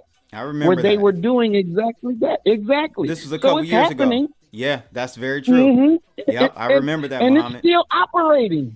Oh, wow. Yeah, and it's still in operation. Wow. Even after it's been exposed, it is still in operation. See, that's what I'm saying. So, we have to be very careful. things mm-hmm. is there now. We have to make these decisions. Because it's affecting right now. See, if somebody took bust in his door like they did our people here, then he'll know for sure that it's happening because it has touched him. So what I'm recommending is that he do a little bit more research or reach out a little beyond his normal area and see what is really happening in our beloved America to those of us who don't share the same wealth or share the same skin color, because it's happening on a day-to-day level where thugs are kicking in doors and snatching people out and don't have warrants. Under the Patriot Act, right? It's just patriotic, right? We gotta protect ourselves against terrorists. And it's right here, and it's been going on since day one. I thank you, brother, for allowing me to come on. I'm going to go ahead and be quiet and finish listening in, but this is an excellent program. Okay, and I sir. Thank you for allowing All right, me. Happy New Year. Thanks for calling in. Yes, sir. All right, that was a great caller. You could definitely hear his passion, Phil, and frustration, and it definitely is something that many Americans, black and white, are starting to, it's starting to bubble up, man. It's starting to really bubble up, and we'll see how things turn out. But it's, I'm a Trump. I would say if you had to categorize me, I'm a Trump supporter. But the level of division that his presidency is causing is very concerning to me, man. Well, and imagine when we have a major recession or depression. And that's really what Kennedy Financial is all about, is trying to prepare for tough times ahead and explain to folks that we are not living through a normal economy. No. 0% interest rates are not normal. Quantitative easing is not normal. Mm-mm. Sure, the family next door can look like they're doing well if they just took out 10 brand new credit cards and they leased a beautiful SUV and they put all these new clothes on credit. But the reality is, as Warren Buffett has said, when the tide goes out, you see who's swimming naked. Yeah. People are already angry now, CB. Yeah. That's what scares me. And hopefully that's a criticism of mine of Trump, is because before he got into office, he was talking about how the numbers were so padded and fake, this and that. And he was right. That's the reason I'm like, I like this guy. It's really, telling it how it is. I've never heard any president candidate say something like that. That's crazy. Then he gets in office, and he's now using these numbers and this economy that is the sole credit to the Federal Reserve. He's using that as the barometer to show that he is a good president. And I don't think he had to do that. And it's going to come back, if he gets a second term, it's going to come back and bite him in his ass. Because I don't think he can keep this up for another 4 years. I just do not see, maybe another year, maybe until his, if he gets reelected. But another 5 years of this, nah, I don't see it happening. Yeah, well, I've said it a million times, all Ponzi schemes come to an end. It doesn't matter how great a cult of personality one has. They all end the same way. Bernie Madoff can tell you that, right? Mm-hmm. There's no way to keep these balls in the air forever. The laws of economics apply to us here in the United States. as well as they do to Zimbabwe, Venezuela, Argentina, but we've been able to maintain appearances because of that exorbitant privilege that I said earlier. CB, I never asked your permission. I've been putting up photos from time to time. Do you mind if I put up a photo real quick of something that I think pertains to this discussion? Yeah. Absolutely. So when we had our presidential handoff, as is customary in this country, President-elect Trump sat down with President Obama in the Oval Office. And I don't know if your viewers can really tell. Look at the expression on President-elect Trump's face there. Mm-hmm. I've often said he was either told one of two things. He was either told, hey, look, we were accidentally spying on you. Sorry about that. Or he was told, hey, look, here's the real financial picture. Good luck, buddy. And so he became a politician overnight. He had to backtrack on everything he said on the campaign trail. He had to set out. Think of it like that. You're right. Yeah, he had to set out on what he has always done best. Adam Carolla jokes that one time the two of them were together on this show called The Marriage Ref, and nobody even remembers. I guess they would have these celebrity appearances to be these judges on The Marriage Ref. Mm-hmm. And Adam Carolla was, like, oh, this is a joke. My agent got me on this show. And he meets Trump for the first time. And Trump comes down, gives him a big back slap and a handshake. Mark my words, these are going to be the best ratings they've ever had on this show. He's the world's greatest hype man. Mm-hmm. He is. He took that right into the White House. And, he's done a pretty amazing job at keeping this stock market lofty. But the laws of economics apply to him, too. So I just hope your audience is taking these words to heart tonight, because we have to remember, just like if you watch The Big Short, that housing bubble wasn't normal. I saw the movie too, but the book was really, really good. Yeah, both were great. If you can watch that movie, if you've never seen it, what we're living through right now is not normal. When that tide goes out, as angry as your caller was there, and he said a lot of things that are spot on, people are going to be even angrier when shelves are empty at grocery stores, when they can't fill their gas tank because the station's all out. And unfortunately, that's what I see. I don't know if it'll be in a year or a decade, but it's going to happen someday. So that's why it's time for Plan B. We all need to have sound money. Yeah, I hear you. And caller that just called in and hung up, if you want to, you can call back in. I'll plug you right in. 10 Pound. Hey, what you got to say, man? Oh man, I know you got something to say. I've been spectating, dude. This is such a powerful show. I must say, like this platform.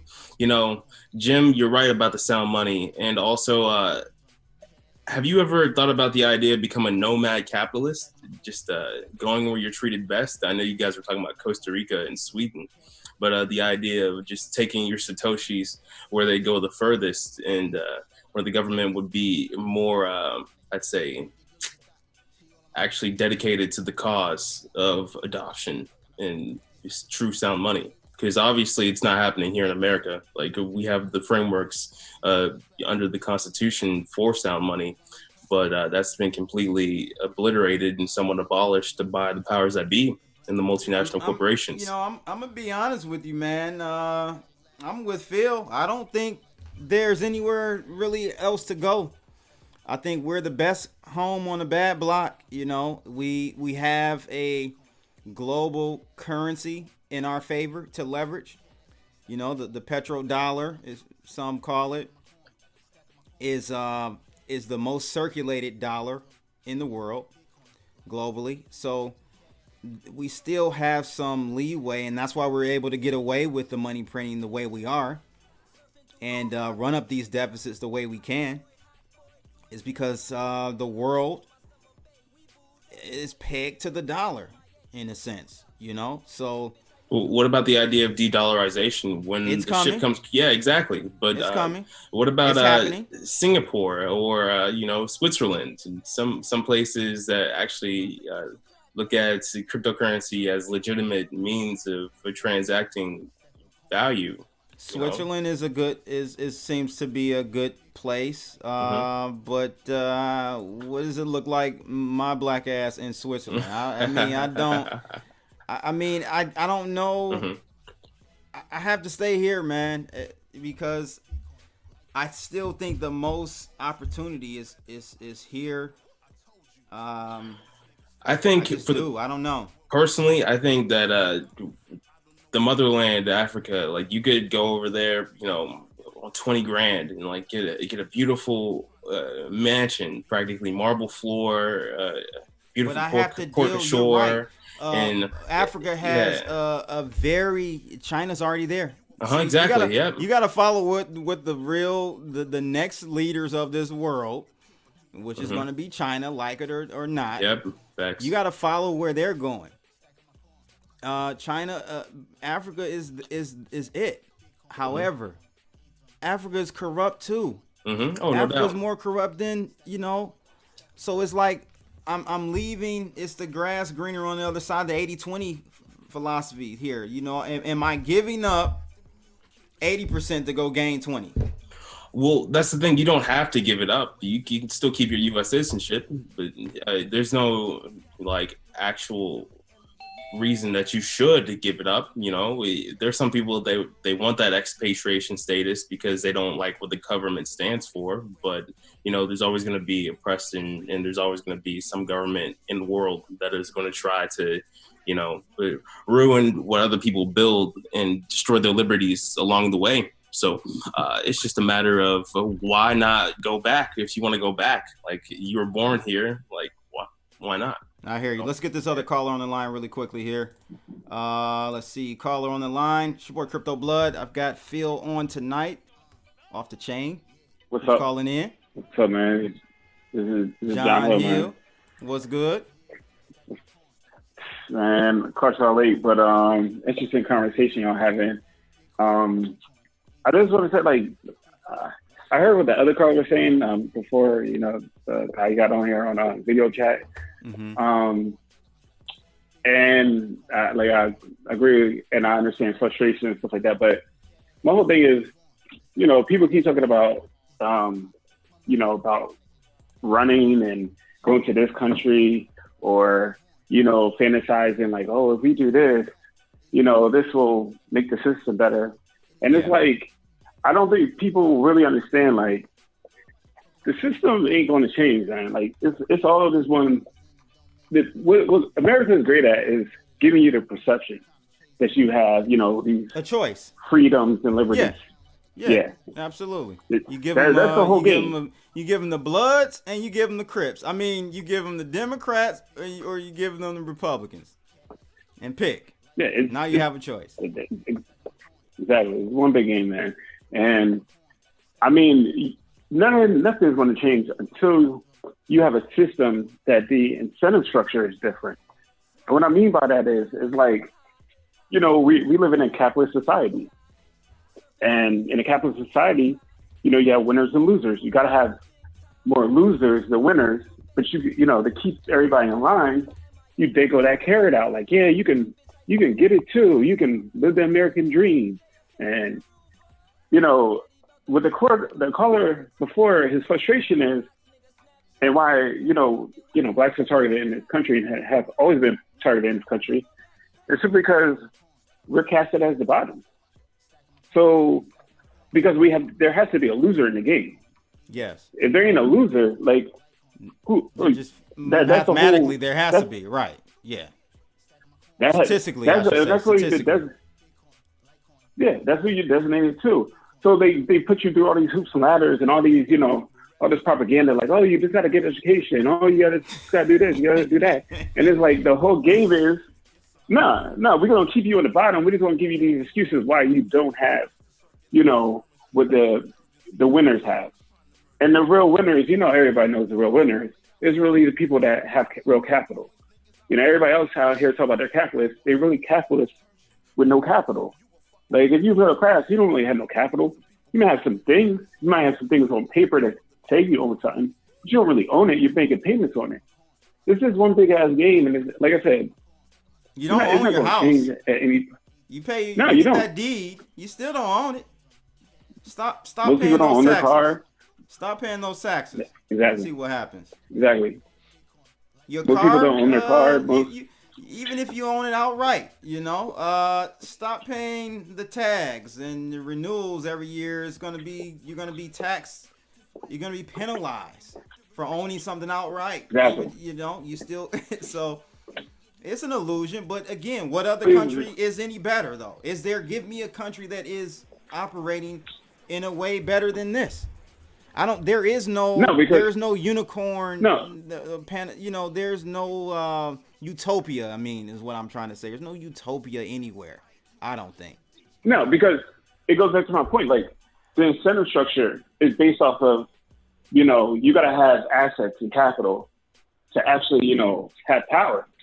So until you change that incentive structure, it's not going to change. Like you can, the guy that's hosting with you, he's talking about, oh well, we're on zero interest rate.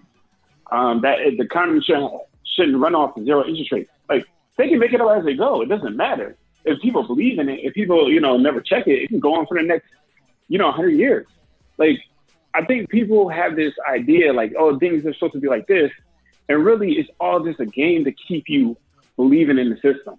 So, everybody fights about, oh, well, Trump is this and the Democrats is that. And it's like, it's all, to me, it's all a ruse. This is all a game. It ain't going to change. You're not changing the incentive structure of the whole economy. Like the economy is based off of what you have. It's not based off of, making your life better. It's really just about accumulating more assets. It doesn't and that's what do you call that structure?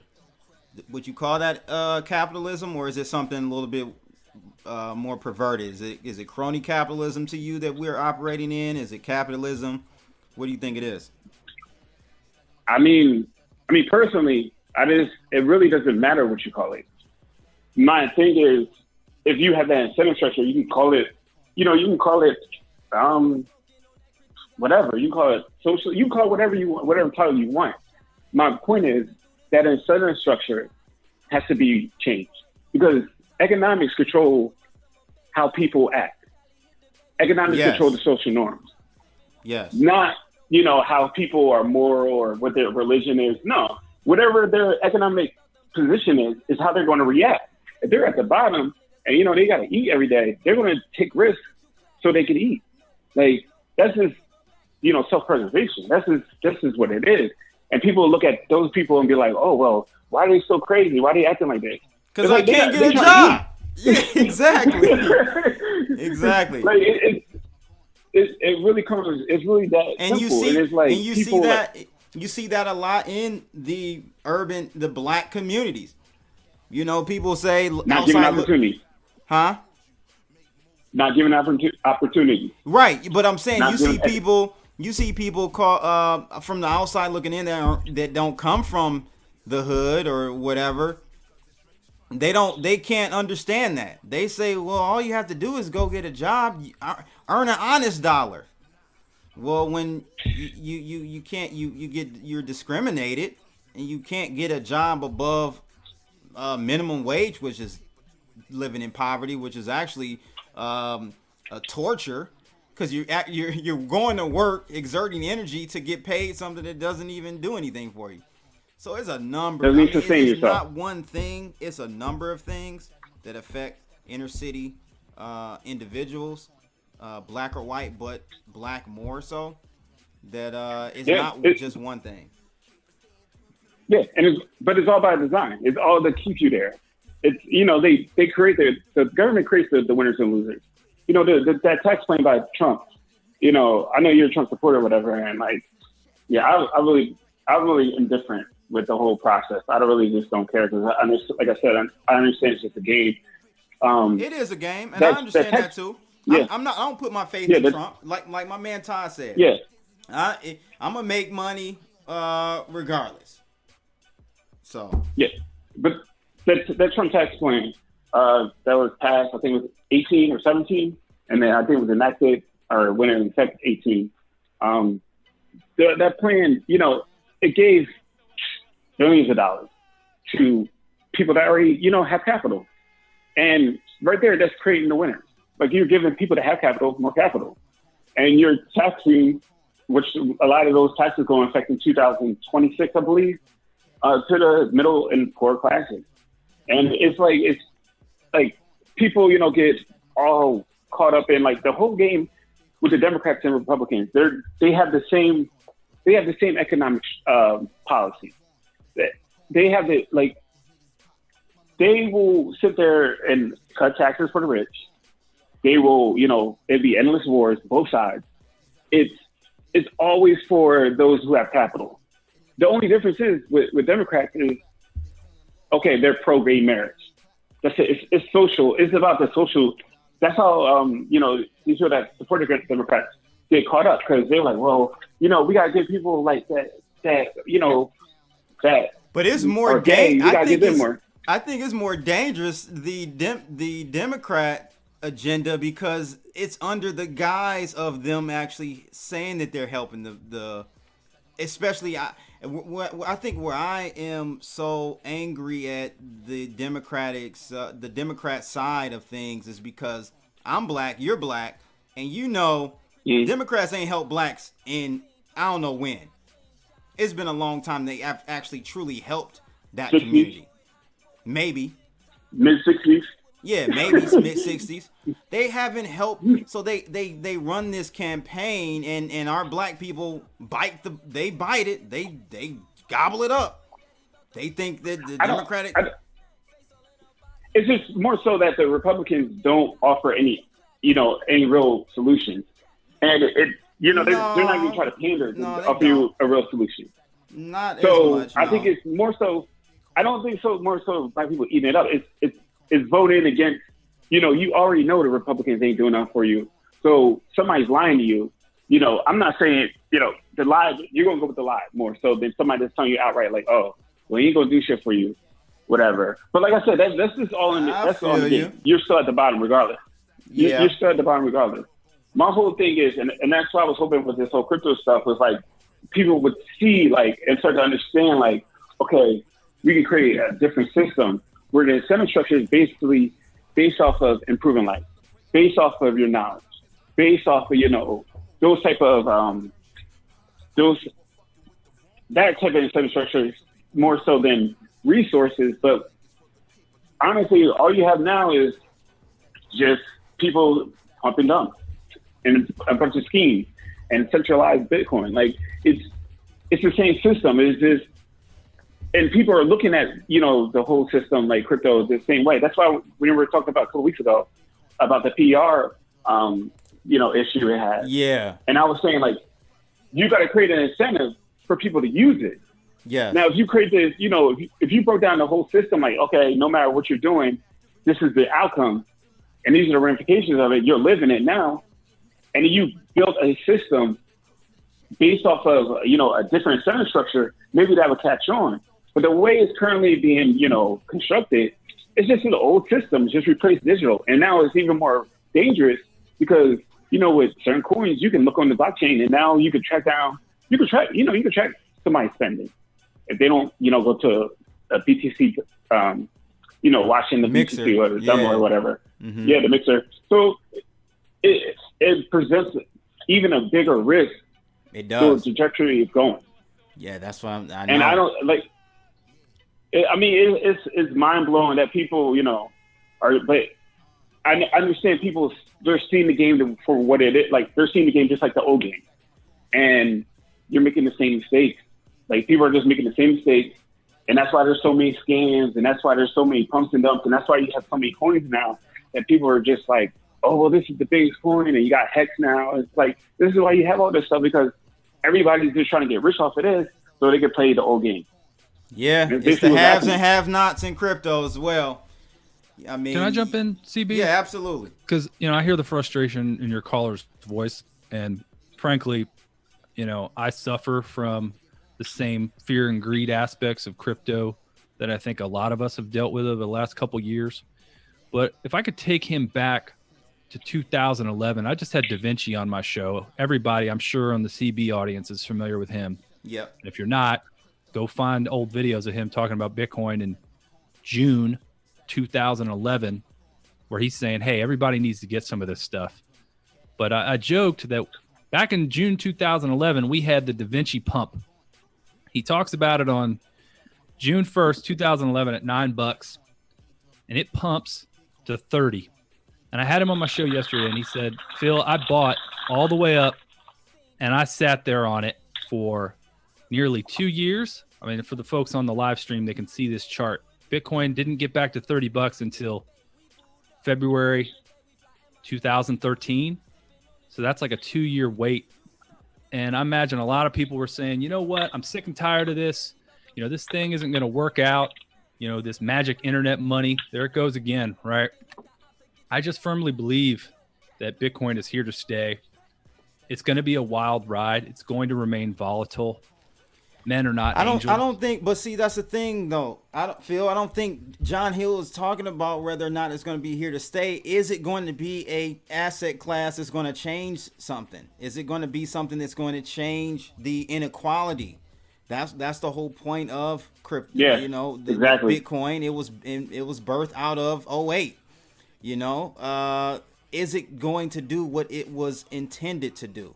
Not so much about price. Is it going to level the inequality from a financial standpoint? Is it going to do that?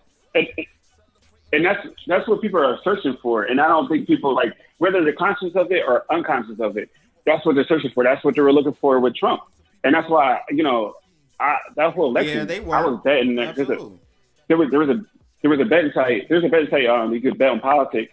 The whole election cycle, I was betting, and I made a whole lot of money.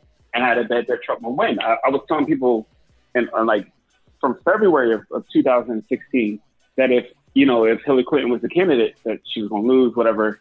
And because I understand, like, people are searching for an answer, they search for the answer with Trump, and I understood he's really not the answer because he's going to reward the people with capital. Like that's the Republican, that's just their model.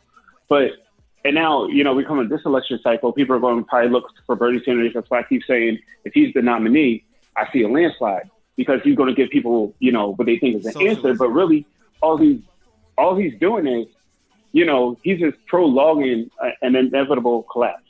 Like, this system, so is Trump. The way, like I said, so is Trump. The system incentive structure is the issue. That's the issue. Like, this accumulating assets, if you accumulate Bitcoin or US dollars or the yen, it doesn't matter what asset you have or real estate. That is the issue. People are hoarding this capital. There's a few hands with all this capital, and everybody else is really just, being lied to, thinking they have a shot of accumulating it. And you really don't, because it's already priced in. Like, you priced out. Remember when Trump came out with a tweet earlier this year, and he said something Libra coin, and oh, by the way, Bitcoin is trash, it's a scam, and blah blah blah, right?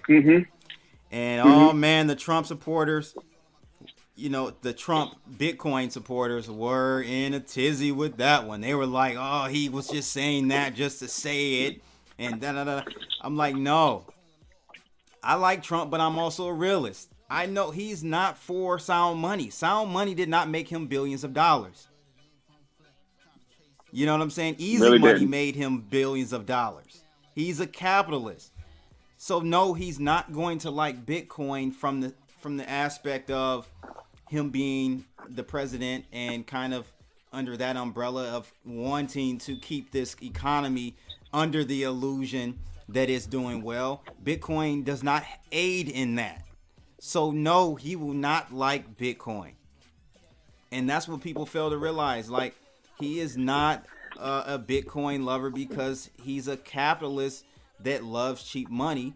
And what do you do with cheap money? Like you said, John Hill, the incentive structure is for the wealthy to keep making more money because the wealthy have access to zero interest dollars.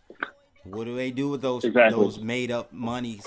They go out and purchase real assets. They buy real estate. They buy stocks. They buy bonds. This is what they do with this money. You can't do that with sound money. Exactly. It's like Jeff Bezos. Like, they lend this money back to the government. Like, if they just lend the money back to the government, to the Fed, they'll make more money in a lifetime, in your life, what you'll make in a lifetime, just off of interest in a year. Like, the game is done. Like, I don't think people understand that. Like, you're not going to win at this game. Yeah. The only way you win at this game is you change the rules. And I don't see anything or anyone coming out with a legitimate, like, structure that makes sense. No, it's challenging this current system. The system is too pervasive. It's in every aspect of our lives. In every aspect, even down to those who are religious, even down to religion. Exactly. The religion reinforces it. Everything reinforces it. Agreed. Everything reinforces it. Phil, you want to chime in? So yeah, well, I've heard John Hill mention the government several times on the call. Believe it or not, I'm pretty frustrated with the government myself. QE, artificially low interest rates, have created this inequality. There's some photos of some guys behind me. I don't know if folks can see them on the live stream. They're Austrian economists. One of them was Murray Rothbard. He once said, "The state is a gang of thieves writ large." It couldn't be more true. We cannot depend on the government for anything. The government has the reverse Midas touch. If the government picked up a bar of gold, it would turn it into fecal matter. Look at everything the government touches, whether it's healthcare, the school system, you name it. It always gets worse. We need to depend on the private sector. And granted, there are scams out there, just like you were alluding to with the pumps and dumps in Bitcoin.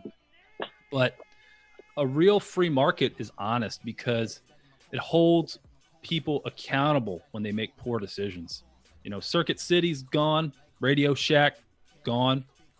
Now, maybe that has something to do with the aforementioned Jeff Bezos and Amazon, who have a cozy relationship with the government. And that wouldn't happen in a real capitalist society. But the free market does mete out consequences when folks don't make a profit. So I think I covered a lot of this in my free ebook. If John Hill wants to go ahead and download it for free on philipkennedy.com, Philip with 1L Kennedy.com. It's just kind of my basic blueprint for how to get through this phony economy.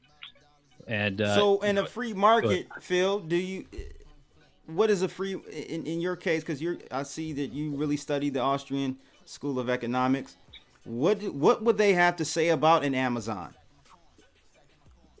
Well, which is taking it's an efficient company, so they are being rewarded for their efficiency. But there's a dark side to that. The mom and pops, they're disrupting the whole brick and mortar, and maybe it should be, but there are casualties that happen when you have this, and it's just getting started. I think Amazon is going to be a big disruptor in a good and bad way actually in a bad way for human capital. You're going to need less and less people if Amazon continues to grow the way it does.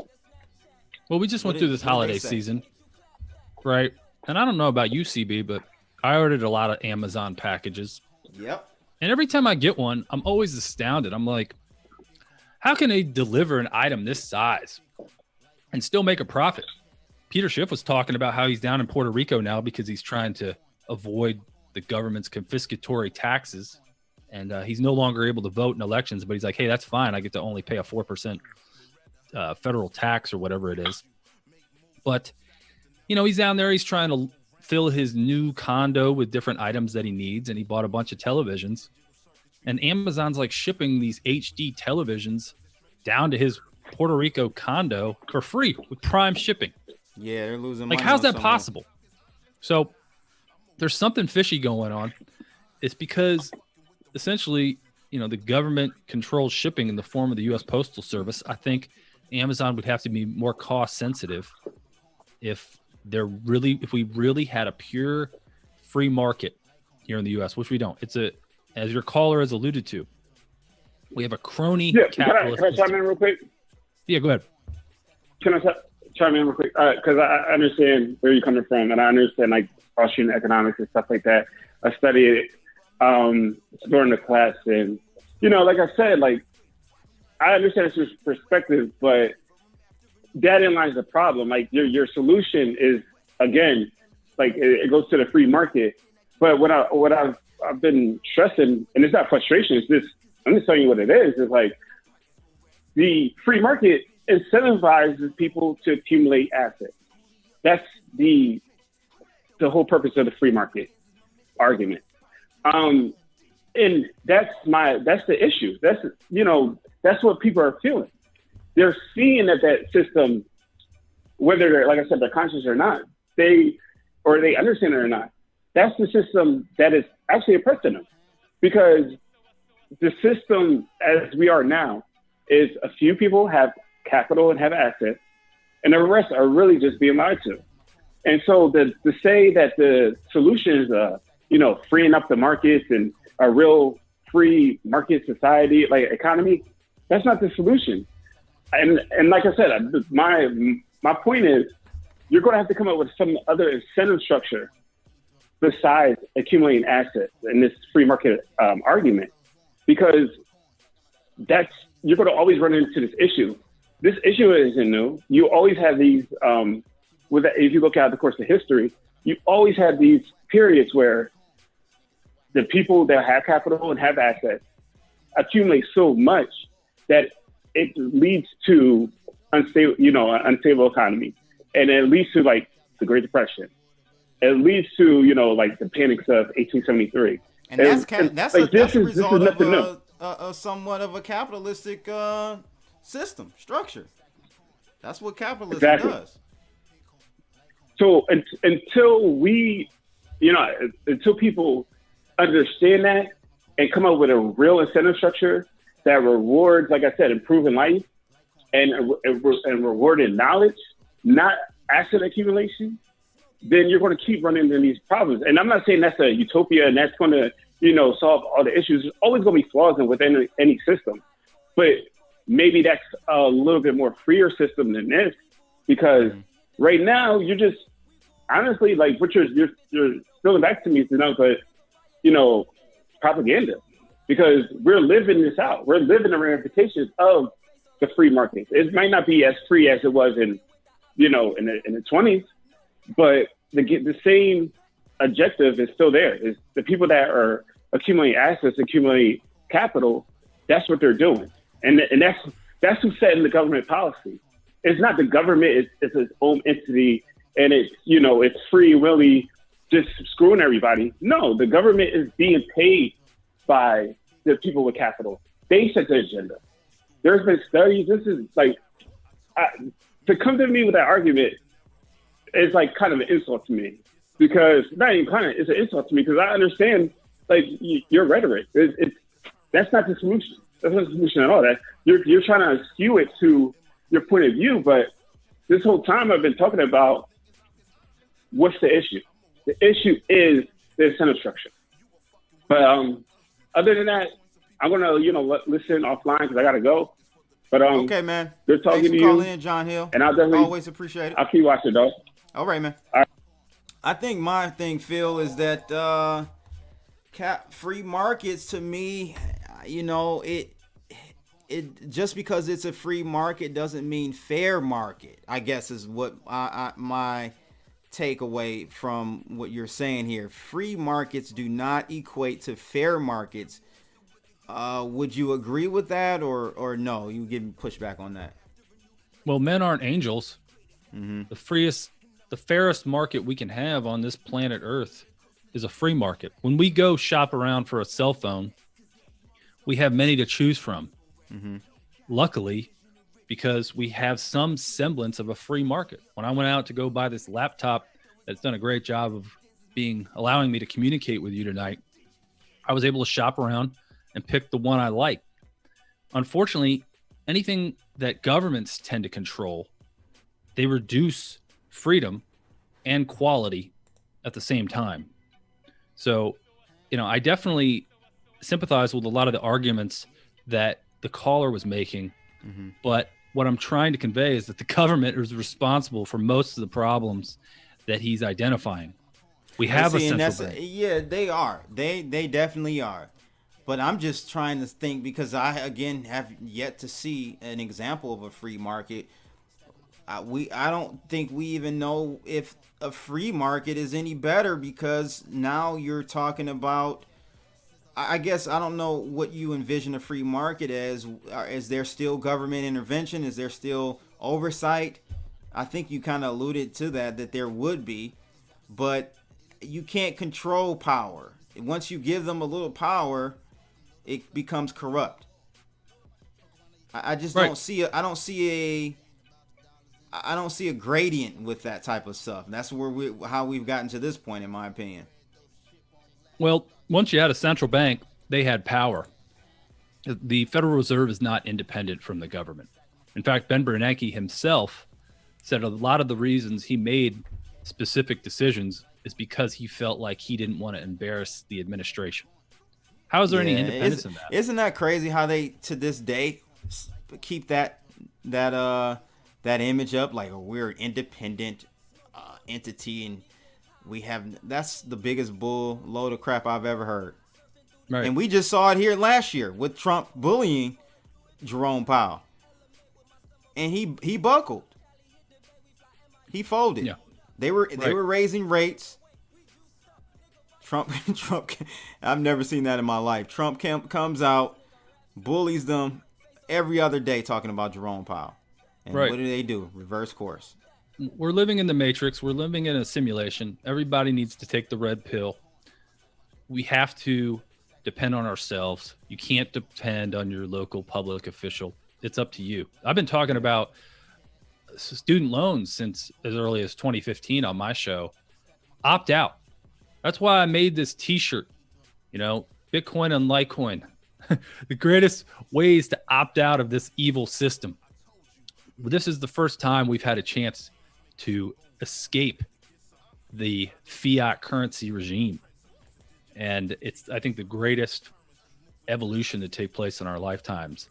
But just look at the indebtedness that's been encumbered on our poor young people through government guaranteed loans to attend college, to do something that they could have done right out of high school anyway, because no jobs are available. It's sickening. And unfortunately, a lot of your listeners and viewers are already victims to this system. So now our only goal is to become evangelists to protect our friends and family from it. Right. You don't have to go that route. Right. I've been saying it for years as well. Not publicly because I haven't had this channel, but for I think 3 years, going on 3 years now. But yeah, I've been speaking the same thing, man. Trying to warn people. But it is what it is. I want to just highlight something that Squeaky G said. This was pretty profound. He said, no president can save us from 400 years of banking families. That is the truth right there, Squeaky G. That is the truth. He also said that, where was the other one? He said something pretty neat here that I wanted to highlight. He said, wealth and power corrupts. No entity gets more wealth and power and changes for the better. What do you think? What do you think about that, Phil? You think that's a true statement?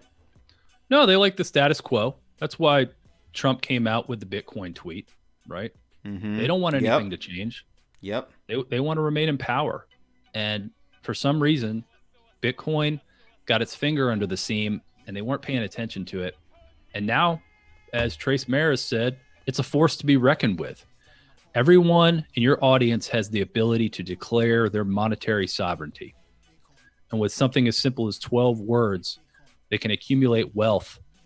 And then one day, if necessary, emigrate somewhere else and take it with them. I firmly believe Tim Draper is right. There will become places that want to serve their citizens rather than control them. And I'll put the chart up again. Who amongst us wouldn't want to go back to 2011 and buy Bitcoin at those prices? It's going to remain volatile, but I think the reason it's so volatile is because we're seeing the fiat regime die before our eyes. And Bitcoin is like a truth sponge for fiat currency. It's going. But why aren't we seeing that reflected in gold? Because of those phony paper COMEX contracts that I mentioned earlier. Exactly. So, but we're seeing that occur now in Bitcoin? Will that be the same fate that Bitcoin follows? I think they do so at their own peril because it's transparent. We can see the blockchain. But what it's the most transparent open ledger in the world. It's transparent, but what I'm saying is if more volume, because there are more fiat dollars than Bitcoin, right? There's an unlimited number of fiat dollars, essentially.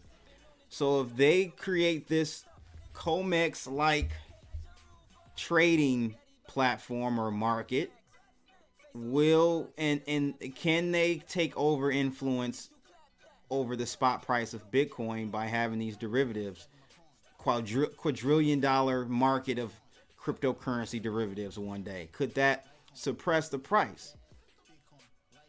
Yeah, I think temporarily. And we may be seeing that right now.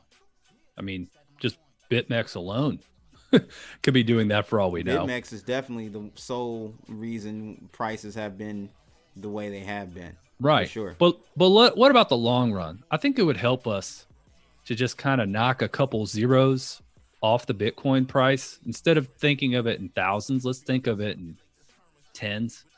I mean, imagine how badly it would have hurt to watch your Bitcoin drop from $30 down to $2. Mrs. Kennedy would have been pretty upset with me. Yeah, I imagine a lot of the folks who would have purchased Bitcoin back then would have been dealing with an angry spouse as well. Yep. But this is a long-term thing, right? People are changing their lives as a result. I read some story a year or so ago. One guy, he just completely cashed out at like 25 million. Now he travels the world for a living. Well, obviously there were a bunch of other losers who probably ended up funding that trip because they bought high. Yeah, absolutely. It's a zero-sum game. Right. But I think as time marches on, Eric Voorhees has said, look, there will come a day, probably in our lifetimes, most certainly in our lifetimes, I expect. I think this could happen by 2030, where a 2% move in Bitcoin will be like a big deal. Like, hey, did you see Bitcoin? It just pumped 2% today. It's going to level off. This is only $150 billion, not even $150 billion market for Bitcoin. That's nothing. I just posted a tweet today. The world's derivatives are over 1 quadrillion. More than that. I've heard numbers in reports even more than 1 quadrillion. Yep. It's crazy. Yeah. So we're on a dinghy in the ocean. We're expect to get seasick. Yeah. But declare your monetary sovereignty. I think this is a gift. It's not going away. I don't think it's going away. Yeah. There will be winners and losers, and especially in the altcoin space. My goodness. I own some Zcash. Don't I know it? Yeah, I'm excited about a lot of the blockchain, the smart contract platforms. I think there may be some light with those as well in the futures pertaining to gambling and gaming. So entertainment, I think we'll see a big boost for those types of platforms as well. 10 Pound, you got any last words? Yeah, actually, I wanted to chat about the premise of blockchain technology and Agora. Also, the ideas that your friend was talking about, declaring your monetary sovereignty. It comes down to it. Smart contracts are definitely changing the face of finance right now. And also, we have a 606 U.S. currency and derivatives market in the trillions. It's just a matter of time before not only all those dollars come home to roost, but people are spending those dollars internationally to buy into the cryptocurrency market. But I don't like the idea of measuring Bitcoin in dollars at all, because the dollar is completely infinite. If you think about it, these central banks, they're not going to stop printing. They're never going to stop printing, and we can definitely tell how many Bitcoin are in circulation and how many Bitcoin will ever exist, even in counting forks. You know what I mean? Bitcoin could be forked 1 million times over, and nobody's really going to be able to tell where these dollars are coming and going from, unless it's traveling through the SWIFT network, the U.S. SWIFT network. So I think that these governments are definitely going to wise up. China is issuing their digital yuan under blockchain. It's only a matter of time before the NSA issues their own, quantum-resistant cryptocurrency as well. So, yep. Yeah. I do want to touch, Phil, before we end up, we're getting toward the end of the show tonight. I do want to touch on, though, this one topic, which I think is more so of like a public service announcement, just to keep people safe out there and not to be a victim of this situation. Yeah. I don't know if you guys heard about these live streams that have been going on regarding like these ETH giveaways and Bitcoin Cash giveaways. Well, they're frauds. If you weren't aware, it can be kind of deceiving because many of these accounts that you see putting on these live streams have over 100,000 subscribers, some even 300,000 subscribers. So it could quickly, if you just look at it, because they changed what these scammers do, they actually changed the name of the channel. The one I saw, they changed it to Ethereum Foundation and had over 100,000 followers, and they were doing this live stream. Donate 3 ETH minimum and you get XY back. It's, I don't know if you guys saw that, but I've seen it. Yeah, that was going on like around the New Year's and maybe a little bit before. Oh, it's been going on way before then, actually. I saw there was Russian accounts that were imitating BNB coin, Binance exchange, and they were doing that for many assets, really. And they were trying to show that they had receipts up and everything. Those pre-recorded, and those were just people that sent in transactions, and they were just practically showcasing a ledger that was completely. So be careful out there, people. You'll see these live streams out there. Someone sent me one, I think, on actually December 29th, this whole $100,000 ETH giveaway. Just be careful out there. They're not real. I mean, I'm sure you most of my followers aren't dumb. They know this, but just want to kind of give you guys another heads up on that, because you'll see some of those accounts with hundreds of thousands of followers, and what they do is they hack big accounts, gamer accounts, and so on and so forth, delete all the videos. That's one way you'll know. You can go and look at their account and see no videos on there. They'll delete all the videos, change the graphics, change the name, and put up these pre-recorded videos. So just be careful. Thought that was neat, man. These scammers, boy, they know how to be creative. I tell you that much. Any last thoughts, Phil Kennedy? Thank you for joining tonight, by the way. Yeah, really thanks for having me, man. I really enjoyed talking about these serious issues that are facing everybody. That's what I do over on Kennedy Financial. Sound money, free markets, and real economics. We need it more than ever. And to your point, what you just spoke about, poor Crypto Ernie. CB's been on with Crypto Ernie. Ernie had his channel hijacked, SIM swapped his cell phone number, deleted all his videos. I think he only had I don't know, what do you say, 20 or 30,000 subscribers at the time when it happened. Yeah. This is a problem I wish Kennedy Financial had, but use that two-factor authentication, right? You know what? Two-factor authentication can actually be broken. It can be.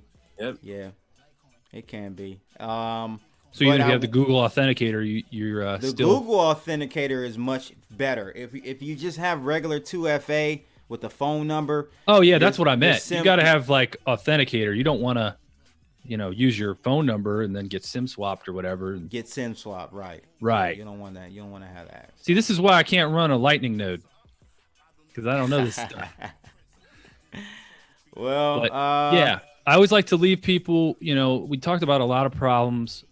We want to end on an optimistic note. Yeah, absolutely. We want to offer solutions. My free ebook, just give me an email address there at philip.kennedy.com, and I go over all this stuff.